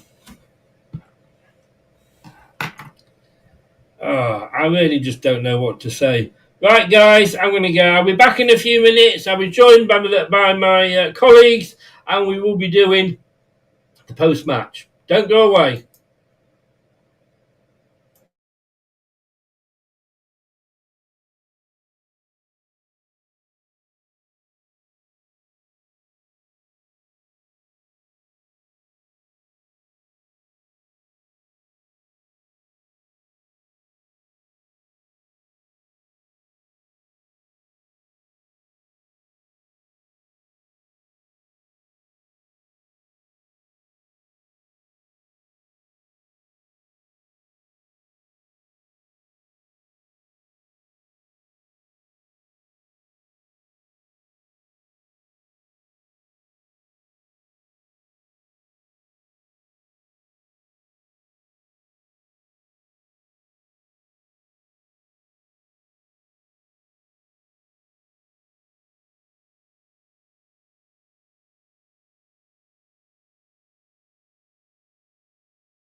Chris, you're on mute. No one's been able to hear your rant, mate. You're on mute. I've been trying to put messages up so you can read it. I've seen it. Thank you very much. I tried to save your life, Chris. I was like, no, read the message. Sorry, buddy. It's probably a good job I have been on mute because I think I've just used every swear word going. I basically said that I'd watched a Mike Ashley YouTube video. And I know the Newcastle fans hated him, but I think he could do a better job of running this club than Top could at the moment. We have had I can see Tom's not agreeing with me. They were never financially in any debt. They never won anything, I know, but you know what? I just want these people out of my club. They do not communicate. They do not let us know what's going on. We've got a CEO who couldn't organise a wank-off in a brothel. She wins all these awards. What for? I don't know. Being a tart, allegedly. I never see what she does at the club. We don't know what's going on because you will not talk to us. We need owners that will come in, be open. What's going on next season? Is this Donkey Dutchman still going to be here or not? Come and let us know what is going on. That's all we ask for as fans. All this shit about like when it was COVID, we were nothing without the fans. You were taking their piss, weren't you? You'll give us a free bottle of water or a free beer on the end game of the season and go, yeah, that'll keep the plebs happy. I'm sorry, I have had enough of King Power. You didn't act with Brendan Rodgers early enough, which is why we went down. You acted with Steve Cooper too soon. That is one of the reasons we're in the shit. You're not acting at all with Ruud van Nistelrooy now. And you think you're putting these players in the shop window? Who's going to buy them? We couldn't give them away free with a McDonald's Happy Meal. Go. Get out and let's get some decent owners in. You have taken us from a club where everybody wanted to have our owners, be like us, be the Leicester City, and you've turned us into a fucking laughingstock. Nobody wants to be like us now. You are not your dad's son. And the sooner you realise that and get out, the better. Chris Forian, news at 10, Leicester till I die. Shall we get the other guys in? Now that I've had to... I should have it. I get off my chest now. I've done it twice. I tell you what, Jim's back. I mean, I think I'm going to have open heart surgery. Let's get all these guys in. Oh, man. I mean, just press the right... There we go. Jim! You know what? That's the most passion we've shown in 90 minutes, Chris, was you ranting twice. That was epic. The first one was so rude, he couldn't actually play the audio, guys. It wasn't a mistake. We're not amateurs here at all. Yeah, Chris definitely was on mute. It was all done for dramatic effect. Yeah, I am absolutely... I'm not happy. You know what? I couldn't tell. I'm glad you cleared that up. We kind of took that, yeah. Yeah. Couldn't tell, couldn't sense your mood. Your own management's working as well, mate. It's embarrassing. I'm going to go around here. Right, I'm going to start with Brad, and we'll go to Jim, we'll go to Tom. And then each of you just tell me one thing that was good. Just one thing. About today. We were already relegated, so it didn't matter. Was that good? Well, yeah, because it just doesn't mean I'm angry about it. It just means I'm used to this shite happening. At least it doesn't. Jim? Really difficult. I would say the only thing, I got to see Manga play. Yeah. On the pitch, but otherwise, nothing good. Tom? Well, honestly, mate, nothing for Leicester. But also, I think Molineux is a very nice stadium. I was really enjoying the scenery in the background to this game because the game itself was awful. But Molineux is a nice ground, I think. Very, very, very, a lot of character. Teacher, repick me. I thought of one that's good about today. You asked me what was good about today. Hit me with it. Hit me with your rhythm stick, Brad. I will. At least Leicester have a scoring centre back in their club. He just plays on loan at Oxford at the moment, 6'5" Ben Nelson, because he scored for Oxford to keep them in the Championship. So we've actually got something to look forward to. A defender that knows how to head the ball in the right net. Does that I used to live in Oxford. Brilliant. I mean, it's a Leicester link, Chris. It's one positive thing about today for Leicester is Ben Nelson knows where the goal is, and he's centre back for Leicester. I can't argue. I've just opened Sky Sports News in the hope that I might see that he's going to sack him at some time, but I don't think it's going to happen. I mean, there's all this about we're waiting until sort of 1st of July, whenever it is, for PSR and everything. But it's the damage that has been done to this club between now and then, Brad. Yeah, the damage that's been done over the course of 3 or 4 seasons, Chris, right? Because they were handed a golden ticket in that sense to completely, good shout, Gray. The fact yes, yeah. We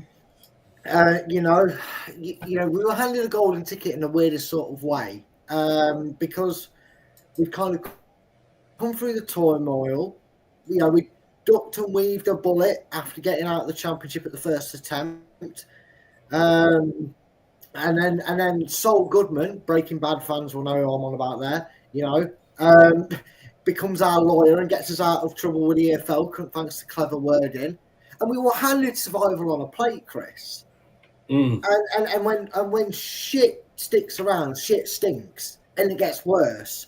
And unfortunately, instead of taking up with it all its grace and going, right, now we can make them big changes, because at first I was worried about the spending and the big fees and the what's-its and getting away with it. But now you lot in the board, directors, fucking cheat rubbers, are like, out you go. And he could have cleared house, and we could have got in a Sean Dyche in to replace it. We could have got a better manager in. We could have got better players in. We could have not spent 25 million on all of us getting the skip. We could have not spent 10 million pound on a loanee to sit and twiddle his thumbs. We could have not spent 3 million pound on a right back we desperately needed to sit and twiddle his thumbs.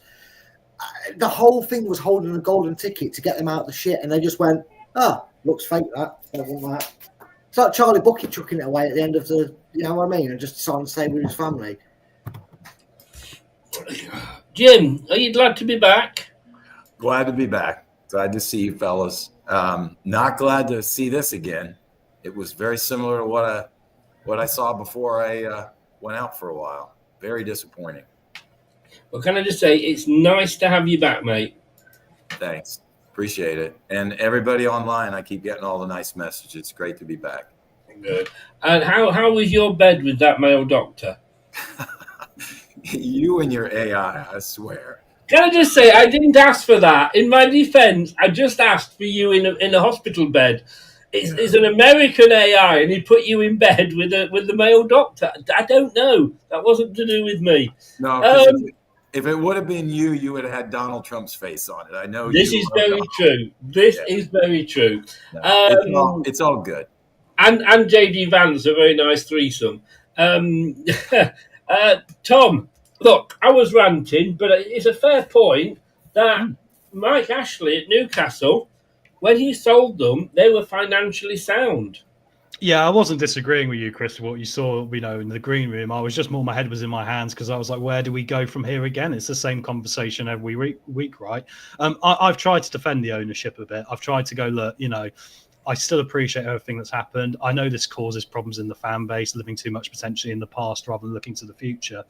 But I'm getting to that point now, Chris, because ultimately, if you're not willing to do what needs to be done, and I know FFP is a big problem, ultimately, we're so poorly organised, Chris, that we had no plan B if Rude didn't work. We've never had a plan B after Cooper. We didn't have a plan B after Enzo. We never have a plan B. We have one plan. If it fails, we are done. If it works, we generally do well. But this is the problem. I've just remembered something good that's happened today for Leicester. What's that? Decovery got injured and got taken off. Yes! We know who Chris's man of the match is, don't we? You ordered that. That was your call. I did say, I hope, when he slows down, I hope he's injured and got to go off. He had done fuck all up until that point, Brad. I didn't even, you know what? Funny enough, Chris, that breakaway was the only time I heard his name. I mean, congratulations, Donkey. No, he's not going to be Donkey of the Day. There is a Donkey of the Day. But he is like in the running for the donkey race because that's the only time I heard his name. And Chris, instead of doing player ratings, can we just do another episode of Get the Fuck Out or Actually Stay instead of player ratings? Because I'd love just to do Get the Fuck Out to about 90% of this squad after this. I was going to say it'd be a very one-sided show, wouldn't it? It would. But yeah, about the only good thing you can do for this club. Please piss off, Dick Overreed. Jim, we deserve nothing from that. We'll talk about the penalty separately later, but going right back to the kickoff, we deserve nothing from that game. I said to Tom at half-time, the first 9 things that I wrote down were all negative about Leicester, and that was the first 15 minutes. No, I totally agree. I mean, we had these little moments early, even the commentator said it, you said it, we haven't been playing bad. But then it got progressively worse. We couldn't pass. We couldn't defend. We couldn't shoot. It's just getting worse. And I have which we'll talk later, my rating for the team. And I just kept crossing it off, going down as the game progressed. We deserve nothing from that.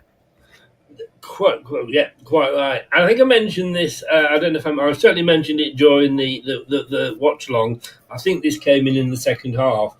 Just broke another record. First Premier team to concede first in 20. I think it was probably the first half. First in 29 of the 34 games.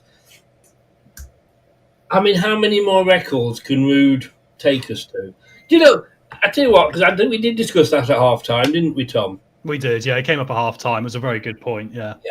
1957-58, the last time Wolves had done a double over us.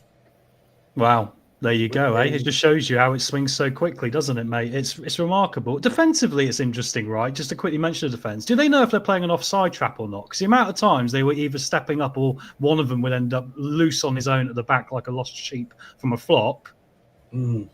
I don't understand what they're doing on the training pitch because, like, even before when we were tactically bad, they seem to be getting worse. Brad, you watch the training videos. Are they just playing against those metal men? You know, that they stick in the grass? Or do they actually play against other footballers? They were, Chris, but I have some news on the training ground update. They were playing against the metal men. However, Rude had to remove them from the training ground pitch because they were getting too difficult for the players to get past. So he put out small cones who only lost the game 2-1 on Friday. Colchester United lost 2-1 to the Mighty Foxes because the metal men were putting up too much of a barrier, you see. See what he did there. Let me stick with you, Brad. Be careful what you wish if you sell a club about who you might get in. There was rumours that Mike Ashley was sniffing around Coventry. I don't think I would actually mind if Mike Ashley came in and bought this club now. Right now, I wouldn't care if we had a whip around Leicester and brought it as fans. I honestly wouldn't care. Because if he hasn't got... I'm sorry, I've said this about the club, the patience, remember what they did. But if he hasn't got the bottle come end of season, and Leicester aren't announcing, sacks throughout the club, and I'm talking cheek rubbing, arse licking, bumming, whatever they're doing to keep their jobs, getting gone from this club. The scout who couldn't find talent if it's stood right in front of him. I'm surprised he noticed Monger in the reserves. I think if you threw Mo Salah in front of him, he'd dive out of the way of it to avoid talent. He's that fucking useless. Martin Glover couldn't catch a cold. Fucking useless. Fucking eyes. Fucking useless twat. But he was at Southampton, which again, my conspiracy. Oh yeah, well that fucking explains it, doesn't it? I mean, he sold us Vestergaard and Bertrand. Oh, fucking agent Southampton, they must be pissing themselves. 7 points still the difference between Leicester City and Southampton. So you would take Brad, you would take Mike Ashley. Would you take Mike Ashley, Jim?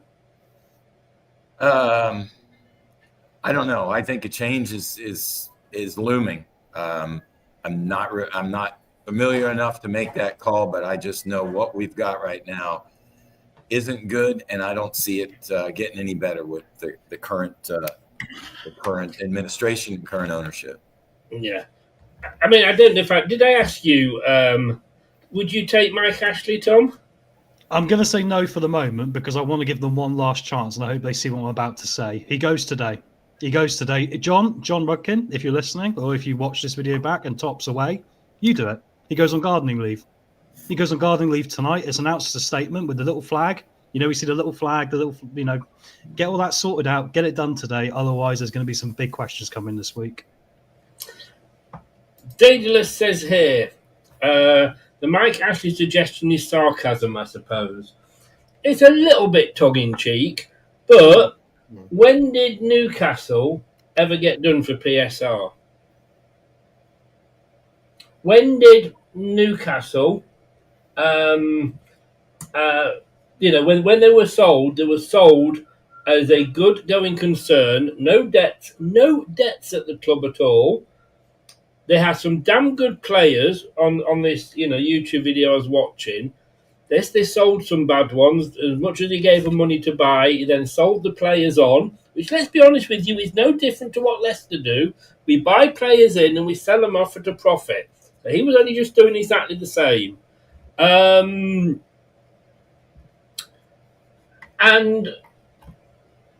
he did choose bad managers. But could we be any worse than the managers that Top and John Rudkin are picking? So, yes, it is sarcasm, a little bit of tongue-in-cheek, but it has also got a little bit of I'll take anybody but Top at the moment. Brad, I wrote here, now I'm going back to the first half here. Tell me something. We are two Premier League teams here. Yep. Why can one team, and you can probably guess which one it is, when they're passing the ball around, find teammates and the other one can't? Because what one team did is keep... I'm going to hold you there. I've heard the beat. Yeah.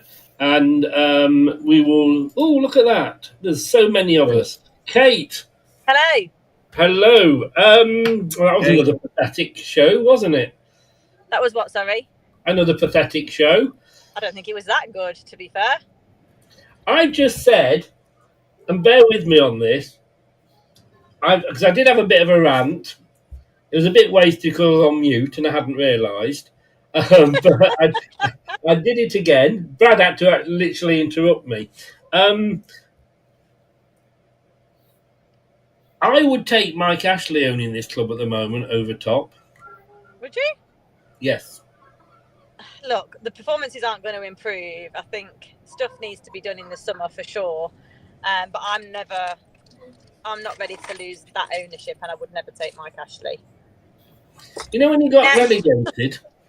You know when he got relegated with the Spanish waiter? The EFL weren't waiting for them with the points deduction, management plan and transfer embargo. They weren't? They weren't. Well, we don't know they're definitely waiting for us, to be honest. We made so much noise this time last year that the Premier League were going to throw a points deduction at us this year, and it never happened. So I'm just kind of, let's see what happens with that, because none of us, I don't think the Premier League and EFL even know their own rules at the moment. So I'm just waiting to see what will happen on that. I can't predict or influence it anyway, and how they do or don't treat other clubs is, as we know, very unjust and very unfair. You only have to mention Manchester City. So Leicester have pissed everybody off. They've really pissed everybody off in that regard. But like we've said before, with a 3-year rolling PSR issue, it will take 3 years to wash it out. But we've got into this PSR issue under Top's ownership, or running of it, if you like. And I'm fed up with this, he's had a bad time and he took it over when his dad got killed in the crash. look, everybody loses their parents one way or the other. Sometimes it's natural causes, sometimes it's an accident. You can't keep blaming that. Yes, they had COVID. So did a lot of all the other owners as well. He just cannot run this football club. But you John keep banging Rudkin, the same drum in that you're not willing to wait the 3 years to wash it out. The 3 years hasn't passed since last week. It's not passed since 3 weeks ago. It takes 3 years.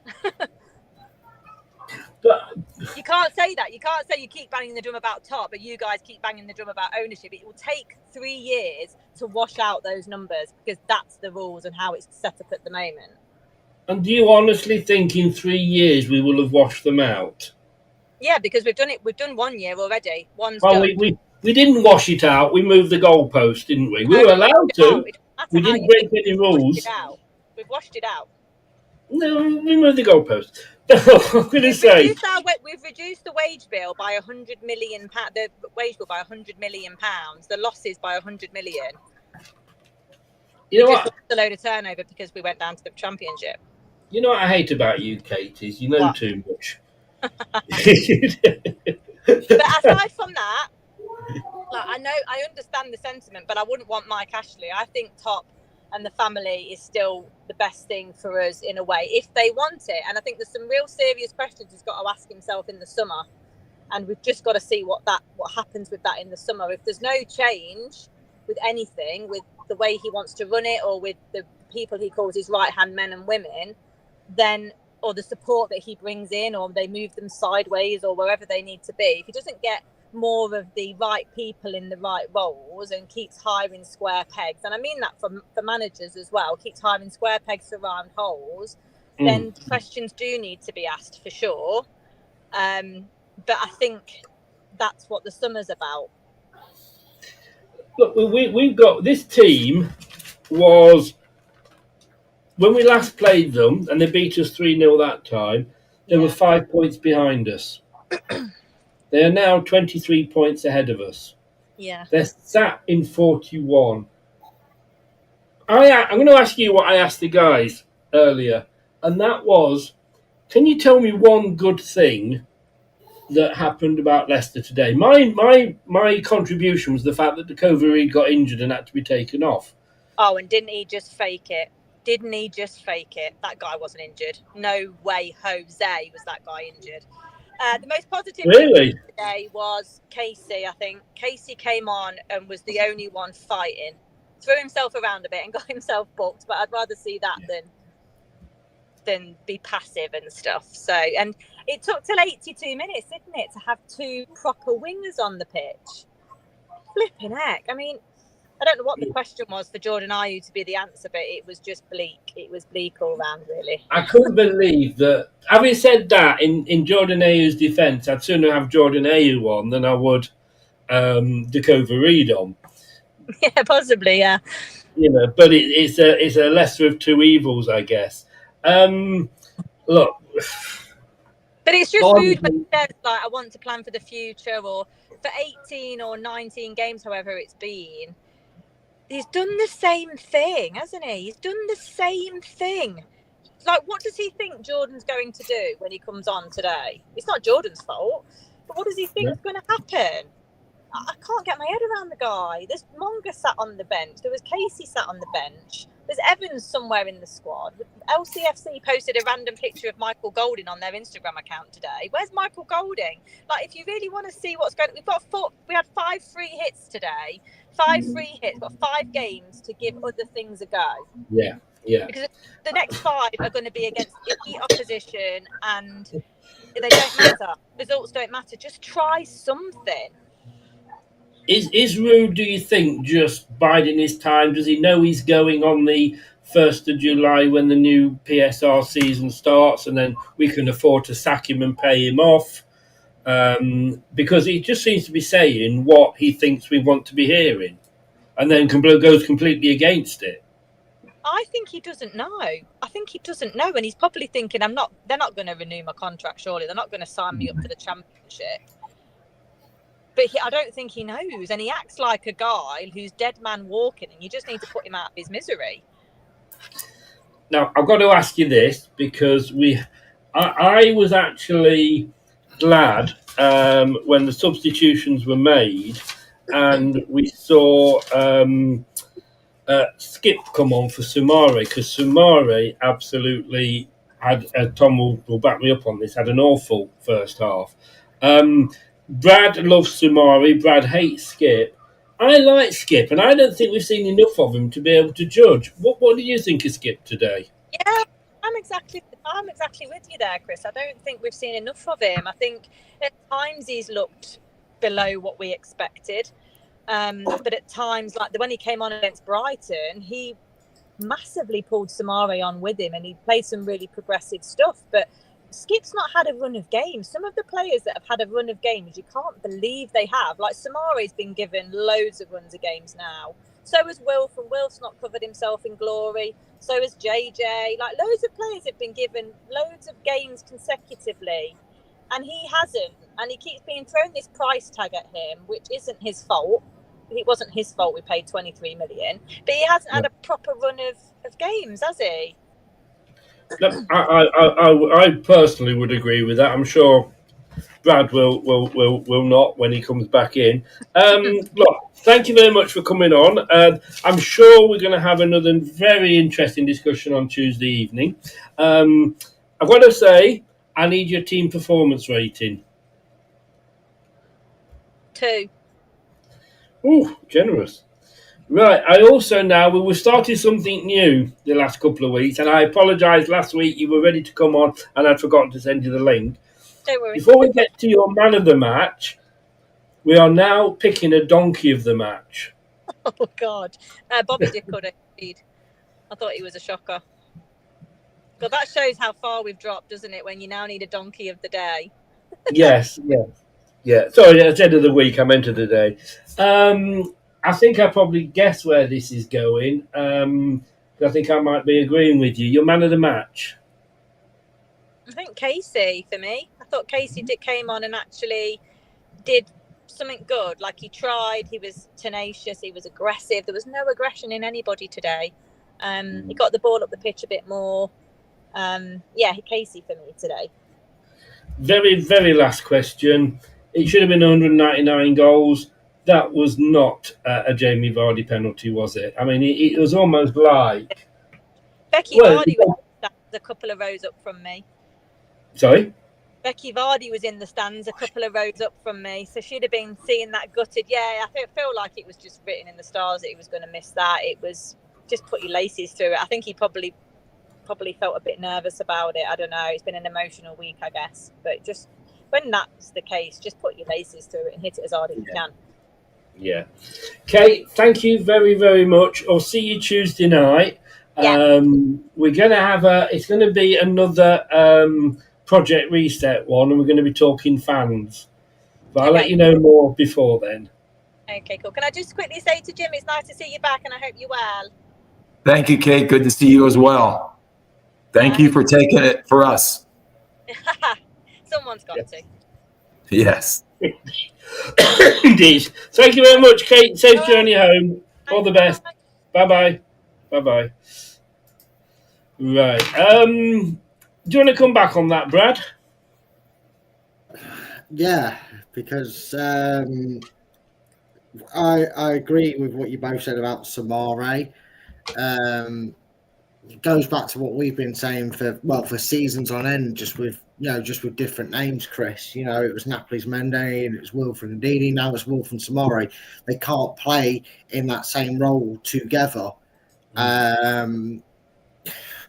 Feel like you'd have been better off asking Andy King to pick the team, and he'd have gone, well, Winks can play there and Sumari further forward, or just bench Sumari or Wilf and have them two play alongside each other.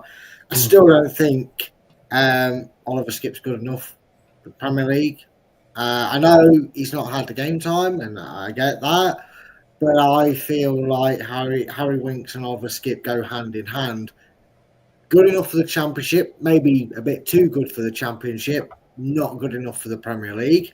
I I don't think a great deal would have changed in our fortunes on the pitch had they both played more this season. Let's face it, for a good couple of weeks, Chris, we were screaming at Harry Weeks for being garbage. So it's not like it's suddenly miraculously gone downhill just because we're playing another pairing there.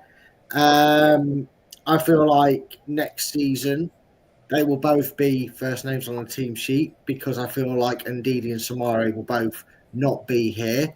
And if we do decide to actually go and get an experienced manager, imagine that, in Sean Dyche, who is ready, available, and has both championship roll your sleeves up arms approach to that division, Chris. He's going to do it. And this will be a team where he's actually got talent in there to do it. Name me another manager that's any good that's going to do it, Chris. You can't. Thanks. Short answer. We might see a better start, a better midfield, and a better performance because I still don't think Oliver Skipp is Premier League worthy. And if we were to come back up with him, Chris, I'd be saying the first two names on the transfer list would be Winks and Skipp regardless of the season because they're just not Premier League quality. And we've had too much of that throughout our splashes, if you want to be really nice as one of them, of Premier League quality stars. Hey, Brad, I got a question for Brad. The Sam Dyche deal, do you think he would take this dumpster fire? Do you think he would? He would? He would, because the one quote I used to, everyone, not just me, but everybody used to mock Sean Dyche for, I work at Burnley, we got a shoestring budget. He'd be like, I've got Leicester, we've got PSR, can't make transfers, what do you expect? I played 6 at the back, and we're going to go Daka up front, that's all I could do, what do you want me to do? It's all we can do, at Burnley, I'm Sean Dyche, I'm massive. He'd love an excuse. And come on, rate my Sean Dyche there. Nice. Nice. Yeah. Good answer. Sean Dyche would just have he loves an excuse. Yeah. Hey, thanks, Tom. I don't know if that's a 1 or a 10, but I'll take it for 1. Cheers, buddy. Actually, that was not bad, actually. That was not bad. Thing is, though, Jim, that every time we get a new manager in, and I just want to, we'll move on after this back to the game. Every time we get a new manager in, we don't get a manager that carries on what their predecessor had done. So they come in. Enzo had the right idea. Whether you agreed with his style of football or not, he had every age group in the club playing it. So that if anybody did come up from the under-21s or the under-18s, they knew exactly, if they were put in a position, what was expected of them, because that was what they played at their level. When we got, when Enzo walked out on us, apparently, according to Rob Tanner, that we were waiting on Graham Potter, who would have probably carried on that style of play. When he didn't come in, when we ran out of time waiting for him, we went and got Cooper, thank you very much. Completely different style of play. So those players that had spent 12 months getting a different style of play are now having to change again. And then Cooper brought players in to fit his style of play. So when he left, and we brought Ruud van Nistelrooy in, who was more of the Enzo sort of, hang on, we've got to go back to that style of play. And none of the players that you've brought in under Cooper fit into that style of play, unless I move them about somewhere and playing them out of position, like left back to right back or whatever. And where does this end? And I've got to say, I'm a convert to this. I had Manny on from Blue Tinted. He came and talked about how we replace the next manager. Should we first of all decide on the style of play? Now, whether that's the Sean Dyche style, and I can see the argument for that. He will keep us up.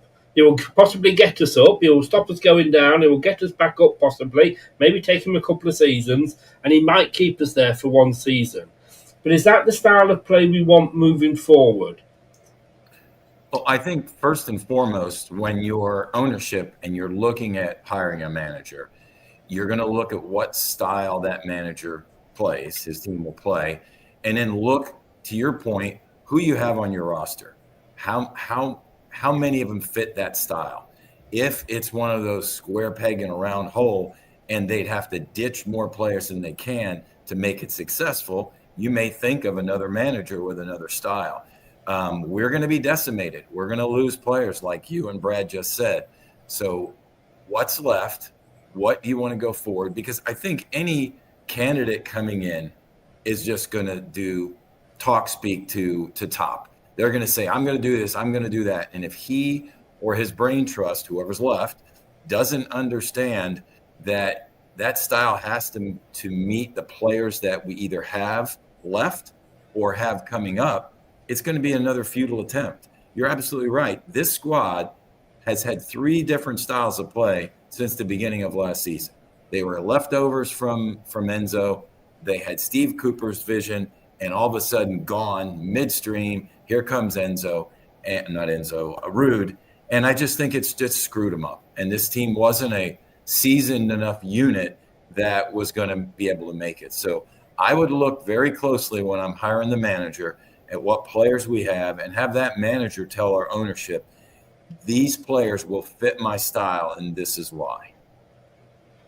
Tom, just to close on this then, whoever you decide, whether that's Sean Dyche, let's say, or Russell Martin, he's odds-on favourite to be offered the job. God help us if he is. But he plays that style. So whichever style you decide, whether it's Sean Dyche or the Russell Martin style, and we offer them the job and they accept it, we should at that point have the next person lined up. Yes, 100% is what Brighton would do. They wouldn't just have one Chris; they'd have a list of 10. Yeah, they'd have a list of 10 options. That play the same way as Sean Dyche or Russell Martin.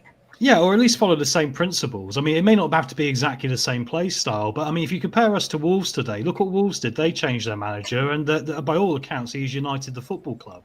And look at how well they have done as a consequence. They've streaked away from a relegation battle. They were well and truly in, and they've done it with ease, frankly. And they've made us look even worse consequently as well. So for me, I mean, I'm not going to go into specific managers because we can get lost down rabbit holes with this, can't we? But I think the biggest problem we've got is we need to stop trying to be what everyone else is trying to be as well. This 4-2-3-1, which everyone else at the top of the game now plays, be it Man City or everything else, we are never going to be able, with our financial footing, to be able to compete against these teams doing it their way. We want a Premier League doing it our way. Block of 4, 4-4-2, counter-attack football. Going back to the Dyche thing, maybe it is to go for a Dyche type of manager, is a bit more defensive. Maybe we go really left field and go for someone like a Thiago Motta. Not going to get Thiago Motta, but he was someone who went into a team and completely played a revolutionary formation. So did Xavi Alonso. Okay, it's a gamble, but we're in really desperate times now, and I really want to see a vision, like you say, a vision. Where is this vision, Leicester City Football Club? Because right now we're very blind. Just out of interest for you, Brad, Sean Dyche is second favourite. Make me laugh. Subs at half time. Buonete went off with concussion and McAtee came on. Funnily of interest, do you remember a McAtee from Man City that we were interested in? Yeah. Could be going to Nottingham Forest. Skip came on for Samari and Justin came on for Ricardo.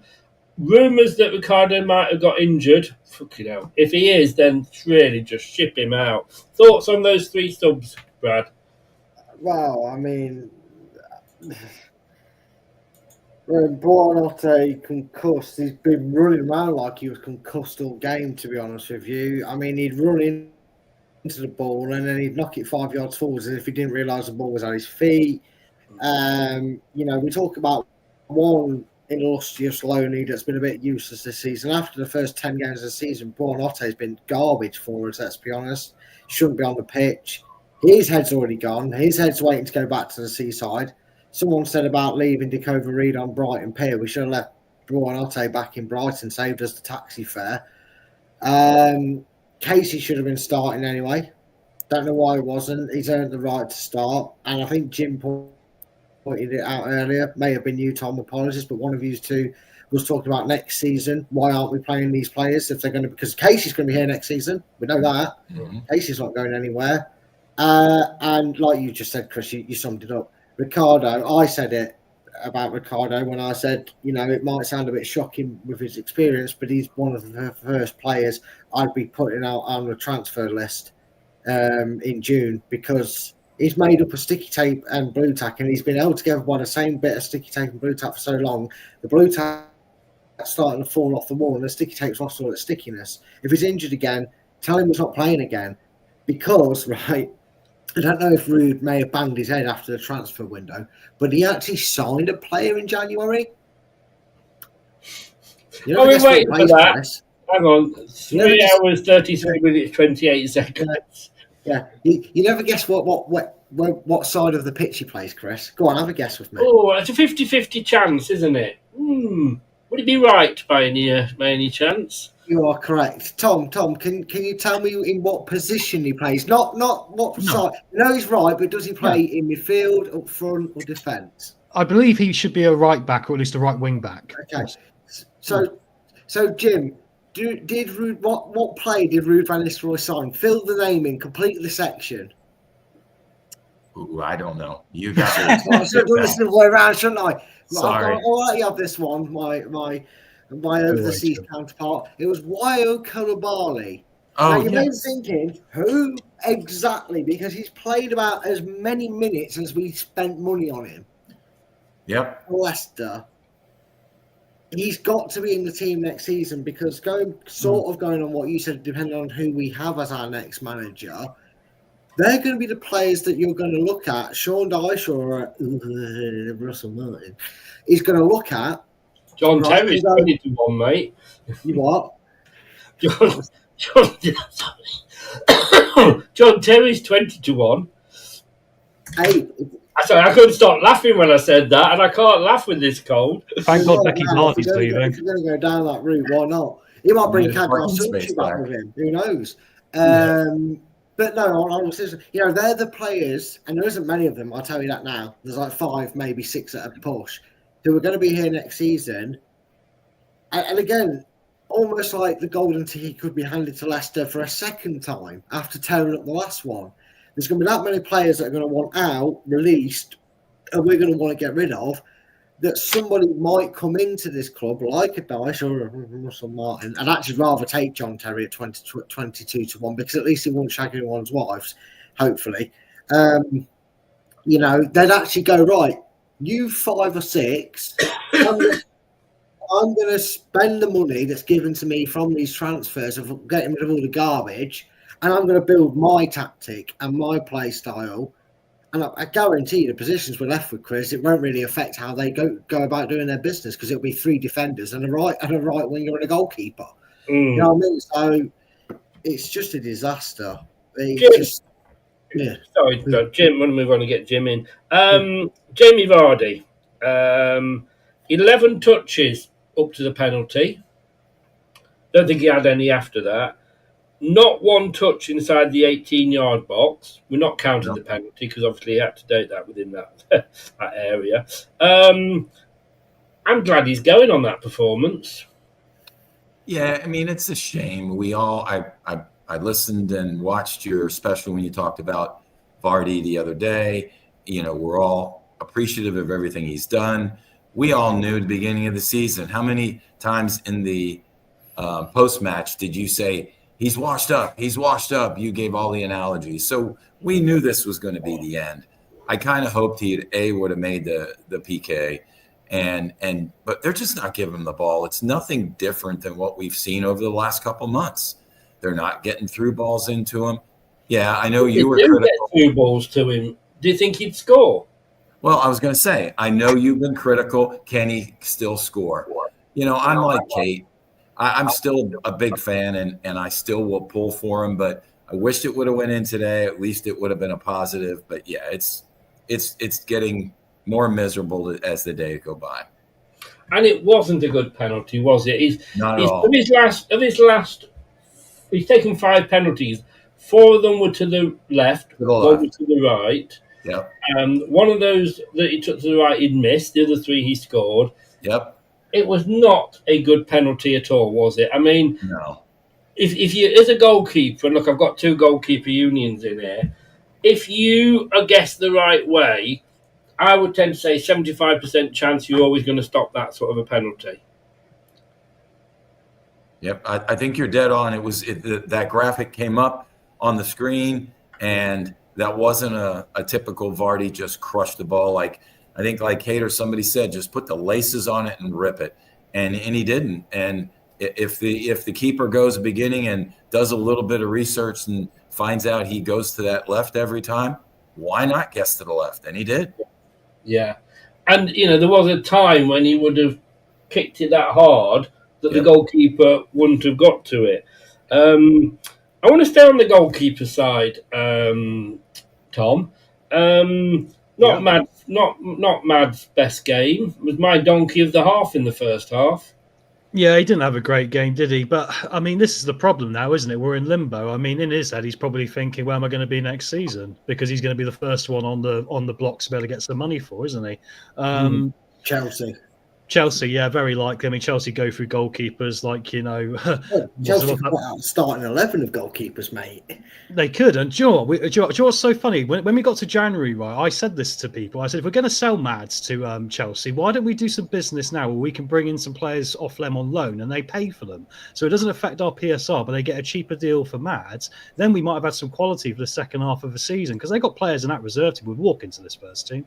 Honestly, right now, because we're that terrible. So yeah, I'm very disappointed, mate. Just generally, we're just how we seem to be following the same path every week we do this now, mate. We paid more, Tom, for one of the Chelsea players that we've never seen all season than we actually paid for Koulibaly. Yeah, but it's insane, isn't it, Chris? I looked at that Wolves team today as well. I must be honest, there was 2 or 3 players in that first team I'd never heard of, and I thought, where have these boys come from? So I did some Googling, and I was like, well, their scouting must be blooming good, mustn't it? Because they're finding these players. Brighton are finding these players. We did once find Riyad Mahrez. What has gone on? Gray says we'd do better with Ricky Martin. I'll tell you one thing, Gray, if we had Ricky Martin as our manager, we'd certainly be living La Vida Loca. Oh, man. Okay, DJ, well done. Thank you. Thank you. I'm back on Saturday and Sunday mornings as well. Right. Don't forget the breakfast show. Brad, let me ask you, that second goal, I think Mads could have done better for that. I'm going to take you back to what I said post carnage of Everton away. Would have been better off sticking with Stolarczyk because Stolarczyk was full of confidence. Stolarczyk was putting in good performances. We just beat Tottenham, I believe, with him in goal, had we not? We've just gone like 2 games without defeat with him in goal. We've said a few times that, this season that Vardy's been the cursor for us. I think there's been a few players that have been the cursor for us this season, holding us back. I'm sorry to say it, Chris, but your best mate, Wout Faes, has been one of them. Your other best mate, Dico Varela, has been another one. And I know he's made some great saves at a time throughout this season. I had some really good games at the start, but since he had that injury, Hermansson's been cursed and holding us back. For me, Jakub Stolarczyk had a face on like a smacked arse today, and I don't blame him because he was sat there going, "We're relegated, and I can't even get a game now after what I've done for this club and what the efforts I put in." Every time we've needed him, he stepped up. He was brilliant in the Championship when Mads had a similar injury. And if we're not careful, Chris, we're not just going to have a striker crisis next season. We're going to have a goalkeeping crisis because right now, let's say like what Tom said, Madsen is not just a formality of going out the door and being at another club next season, but he's a guaranteed banker of some do-re-mi's coming in the club. Why doesn't Stolarczyk play against Ipswich, Southampton, where we might actually do the thing called score goals and win games? Who knows? Maybe I'm living a dream. Bournemouth and Ipswich, calm down, folks, calm down. But why doesn't he play, Stolarczyk, start with Monga and Casey and these players? Because it's rude, obviously, that's the answer. It's one of the rhetorical questions I'm asking. But give him 4 games. Give him 4 games and tell him you're the number one going forward for this club. I might not be in charge, I probably won't be, but I guarantee you any manager with a sense is going to see you as a very good number one. Because I remember a few games, Chris, when he's played, he was straight out to chances. You look at top, and I'm not saying he's a world-class goalkeeper. I'm not suggesting that for a second here, but I'm comparing him to what switched on, very good world-class keepers do. You look at Edison and even Jose Sarr today for Wolves. Any slight threat for a chance, bang, oh, shit. That was nearly a great ball, but Sarr read it. Edison read it. Allison knew it was coming. That's what started to happen for Leicester with Stolarczyk was in goal. Oh, no, Vestergaard's misses. Oh, shit, Stolarczyk's there. You know what I mean? And that's what we don't get with Madsen. I mean, Cody nearly scored the best own goal of his career because of Madsen, just no communication. What's your goalkeeper in La La Land if he's heading the ball back and you know it's going to get headed back to you? Stevie Wonder could have seen it was going to get headed back. And he nearly got caught out again, being too far out of his goal. He did, yeah. Nearly set up the easiest goal to give them the lead. Jim, the third goal. I mean, what happened? Because at one point I looked up and we were actually up at their end of the pitch. Yeah. And then suddenly, breakaway, it eat, sleep, repeat, because Wolves players were running forward and not one Leicester player could keep up with them. You know, I wrote something down at that time, and I think Kate might have said it on a report. I said, dead men walking. That's really what I felt we were at that time in the match. We were just walking. Tom and I texted. We were just jogging. We were just dead men walking. And I think that's really what constituted that last goal. There was no effort at that time. There was not. Just to round it off before we get on to all the ratings and what have you, and I still have not yet had Alan's official ones through. 56 to 44% possession to Wolves. XG 2.22 for Wolves, 1.15 for us. 20 shots for them, 8 for us. 6 on target for them. We got 2 shots on target. Whoa, 200% increase on last week. Wolves, 27 touches in our box. We half that, 13. Again, I mean, it is just totally and utterly embarrassing. Right, Tom. Tom. Yes. Your team performance, please. I'll go for a 1. No, not today, mate. Not today. I don't want to be doing any apologies this week. No, I'll do a 1, and I think that's just because they got on the bus and they actually stood on the pitch. Did you ever apologise to that 5? If we did, you should have clipped it by now because you were laughing the whole way through it. I'm sure the audience has seen it. Come on. I can't remember when it was. I have no idea. Ages ago now. Brad, your team performance. Honestly, if it wasn't for Casey McAteer, I'd be given 0. But because of Casey and a little bit of El Canoes, I guess, I'm going to give him a 1. It'd be a 0 otherwise. That's have that right. It'd be a 0. Tom. Oh, sorry, Tom. I've done. Sorry, Jim. I told you earlier as the match was progressing, I was crossing off my numbers down. Just a cat trying to break into my house. Sorry. No, scared me off to death. I would say a 1, and the only reason I would do that is because when the subs came in, I thought we had some good minutes from the subs. Casey McIntyre, IU does what IU does, hold the ball up. Skip wasn't bad. I know he got booked, but I think a little bit of what we saw from the subs at least gave me an opportunity to give him the 1. Otherwise, it just kept going down, and it would have been a 0. It was dead men walking, and it was really frustrating to watch. You guys have actually convinced me to increase mine because I was actually going to give half. But I've actually gone up to 1 because, some of the subs did at least make an effort. Right, Donkey, Tom. Kate went for Dakova Reed. I'll go with Samare, mate. Soumare. There's no point in being on the pitch anymore. He's not willing to drive into space if it's available to him. He wants to lay it off. He doesn't want to take accountability. Soumare, Soumare, Soumare. All three of that. Just to make sure you didn't miss it. Just to make sure you didn't miss it, that would be Soumare. I think he wears number 24, but he probably should wear the number 0. Right. Okay. So you're going to piss Brad off. I know. Well, Brad next. Brad. Ooh. Oh, there's too many to pick from. Join me on the dark side. I tell you what, Jim, if I do this, there you go, then Brad can piss on him. Oh. Let me just no, to be honest with you, Thompson was a good shout. Soumare was poor. But in retrospect to what we say about Wilf and Soumare, that they can't play together because one's okay, one's normally piss poor, and they take turns. Let's be honest with you. Next week it will be Wilf that's piss poor and Soumare will be okay. It's the same with the two attacking midfielders or supposed wingers they were today for the first half, and that was El Canusen and Buonanotte. My donkey day goes to Buonanotte because he was just piss poor. That's Buonanotte, Buonanotte, Buonanotte, Buonanotte. He's got a big family, hasn't he?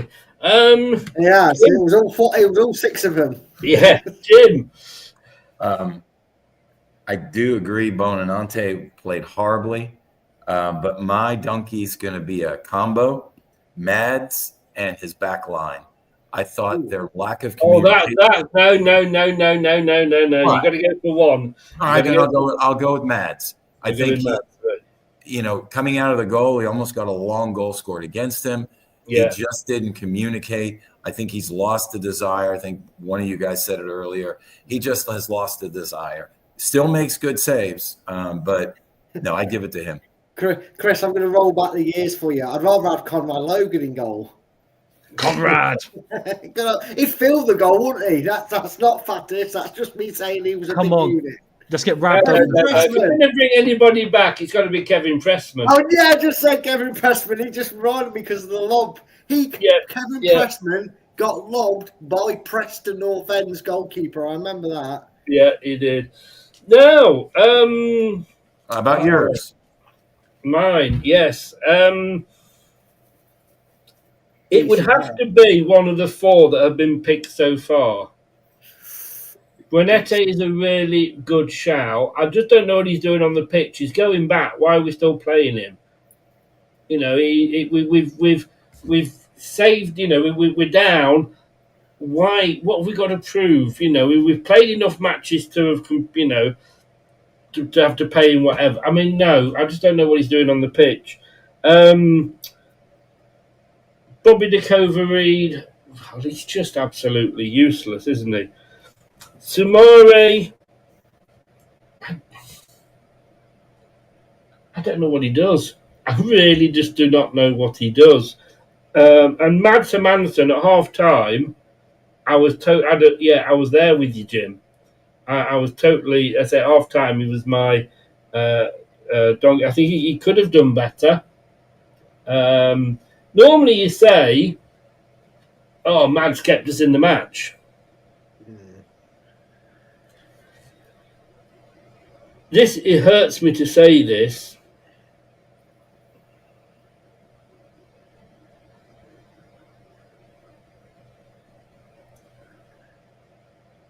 You on mute? No, I'm not on mute. It's a dramatic effect. Mike Ashley. That's what I'm going to say. Oh my God. It's like trying to pick an apple from a really bad bunch of apples, and they're all heavily bruised, isn't it? It is. It is. I'm a fool. Look, Jim, it's a good shout. And all of those are good shouts, in fact. But I'm going to have to go with Buonanotte. I agree with you, Brad. What was the point of him today? Was he concussed, or did he just sort of, you know, want to get off the pitch as well? Man of the match. Casey went for McAteer. Tom? I'm going to agree with Kate because I couldn't think of anyone. I didn't think anyone deserved it. But I agree. Casey came on and put a shift in. I'll give it Casey. Brad? The only player with any positivity. This is the easiest man of the match, and not in a good way for us. It's McAteer. Jim.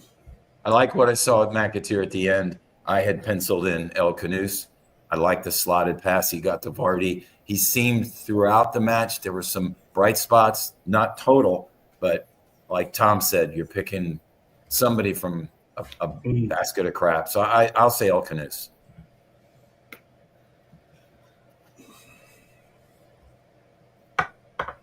Again, McAteer,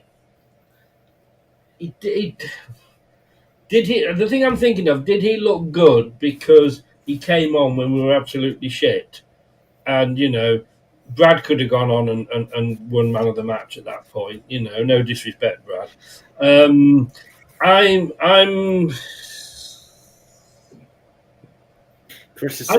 to agree with you, Jim. I'm going to go El Canoes. McAteer deserves a mention for me.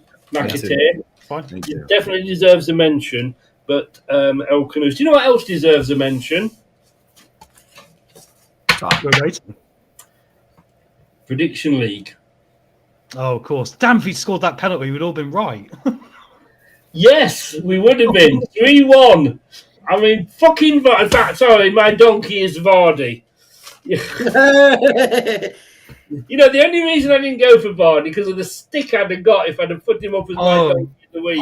I knew you. I knew it. Brad, you had a really good start. You got a point for the first 3 games and then 3 for Southampton, Fulham. And then got nothing today because you predicted Leicester to win. Yeah, what a stupid fool I was. Although I'm doing top, aren't I? Well, with me forget Doug. Doug's just in an own little freak machine of his own. But me and you are the same. Yeah, you got 6 points. Wayne, he went 2-2 for the Chelsea-Everton, but then he got a point on every single game. Yeah, Doug, well, he's got, out of the 5 games, he's got 3 correct outcomes and 2 correct scores. But then I thought I was going to struggle, but I have managed to catch you up, Brad, with exactly the same as you, 3 correct outcomes and 1 correct score for the Southampton Fulham. Yeah, we all love Southampton, and I love Brighton. I love Brighton not because of my prediction, although that did give me an extra point in that one. Because they managed a late winner. But it was also the team that I was bagging on my last man standing because Arsenal drew against the only opponent I had left. And Brighton's last-minute turnaround to win that game has gone and bagged me some cash. For the day's not been lost for me. Yeah. See you later, guys. I'll see you later after that. Monga, people are saying Monga man of the match. Seriously, what? Look, it's opinions, and I respect your opinions, guy, but what did he do that would earn him man of the match? He ran about. I want to know, did he have a logo on his shirt when he came in? No. Because I saw him on the sideline coming in, and I thought, he doesn't even have a logo on. He's 15, so he's allowed to have okay. Although it was brought up that it's either Sunderland or Sheffield United. I can't remember because it's in the Championship. There is a 17-year-old that has a gambling logo on his shirt, and Sunderland, or like I said, or Sheffield United, are paying the fine to have it done. But again, it is 15. He probably doesn't even know what a slot machine is. He has to, even when he goes and gets changed after a game or before a game, he has to do it in his own room as well.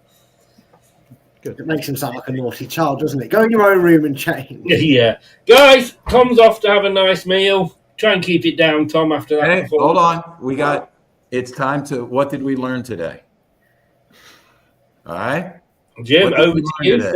It's like Joe's on your end. First of all, we learned that we missed an epic Chris rant because he was on mute. Something it wasn't quite as good the second time, I've got to say. No. I mean, sorry, Wayne. We also, if you paid attention, we learned that the Wolves keeper looks just like Tom. He had that beard, looked just like him. Yes. Well, your fault, Tom. Can I say something? If I was in goal for Wolves today, I would let the penalty go in. Wouldn't matter. I'd be the one that you were coming on at half time and full time. That was why. Yeah. Yeah, we it's my doppelganger. we were a little concerned because Brad was uncharacteristically calm today. We didn't know if it was the drink, the drugs, or medication or whatever, but he got going once we got going, so I'm glad. So it wore off quickly. I just started. And the last thing from me, guys, it's great to be back, but I just wanted to give the message I told everybody.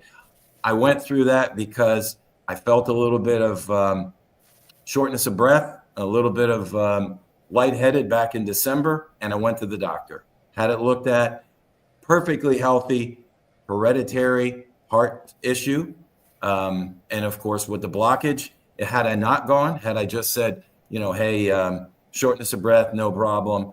Who knows? It may have gotten worse. But so my message is listen to your body. If you're not feeling good, get it checked. If your automobile's making a noise, you take it in. Do the same thing with your body. All right. Well said, Jim. So thank you. Well said. And it's great to have you back, Jim. Thank you. Guys, thank you very much. Brad, if you can stay on just for a very quick one afterwards, if that's okay. And enjoy your meals, everybody and everyone else, whatever you're doing for the rest of the day. Thanks very much, guys. Enjoy your weekend. Cheers, guys. See you next time. There we go. Thanks to Tom, thanks to Jim, and thanks to Brad as well. We'll be back Monday night. I'm sure we will, with something. Player ratings and possibly a review as well. Thanks to the guys. Thanks to everybody that's been in the chat. Really do appreciate it. If you're still in and you've not liked, please do like, subscribe, and click that notification bell. It really does help the channel. I'll see you on Monday night. Take care, guys. Thanks to everybody. Another loss. Eat, sleep, repeat. Good night. Thanks for watching. These videos are tremendous. You better like them too, or I'll be back. This podcast is proud to be part of the TalkSport Fan Network. TalkSport. Powered by fans. That will conclude this evening's entertainment.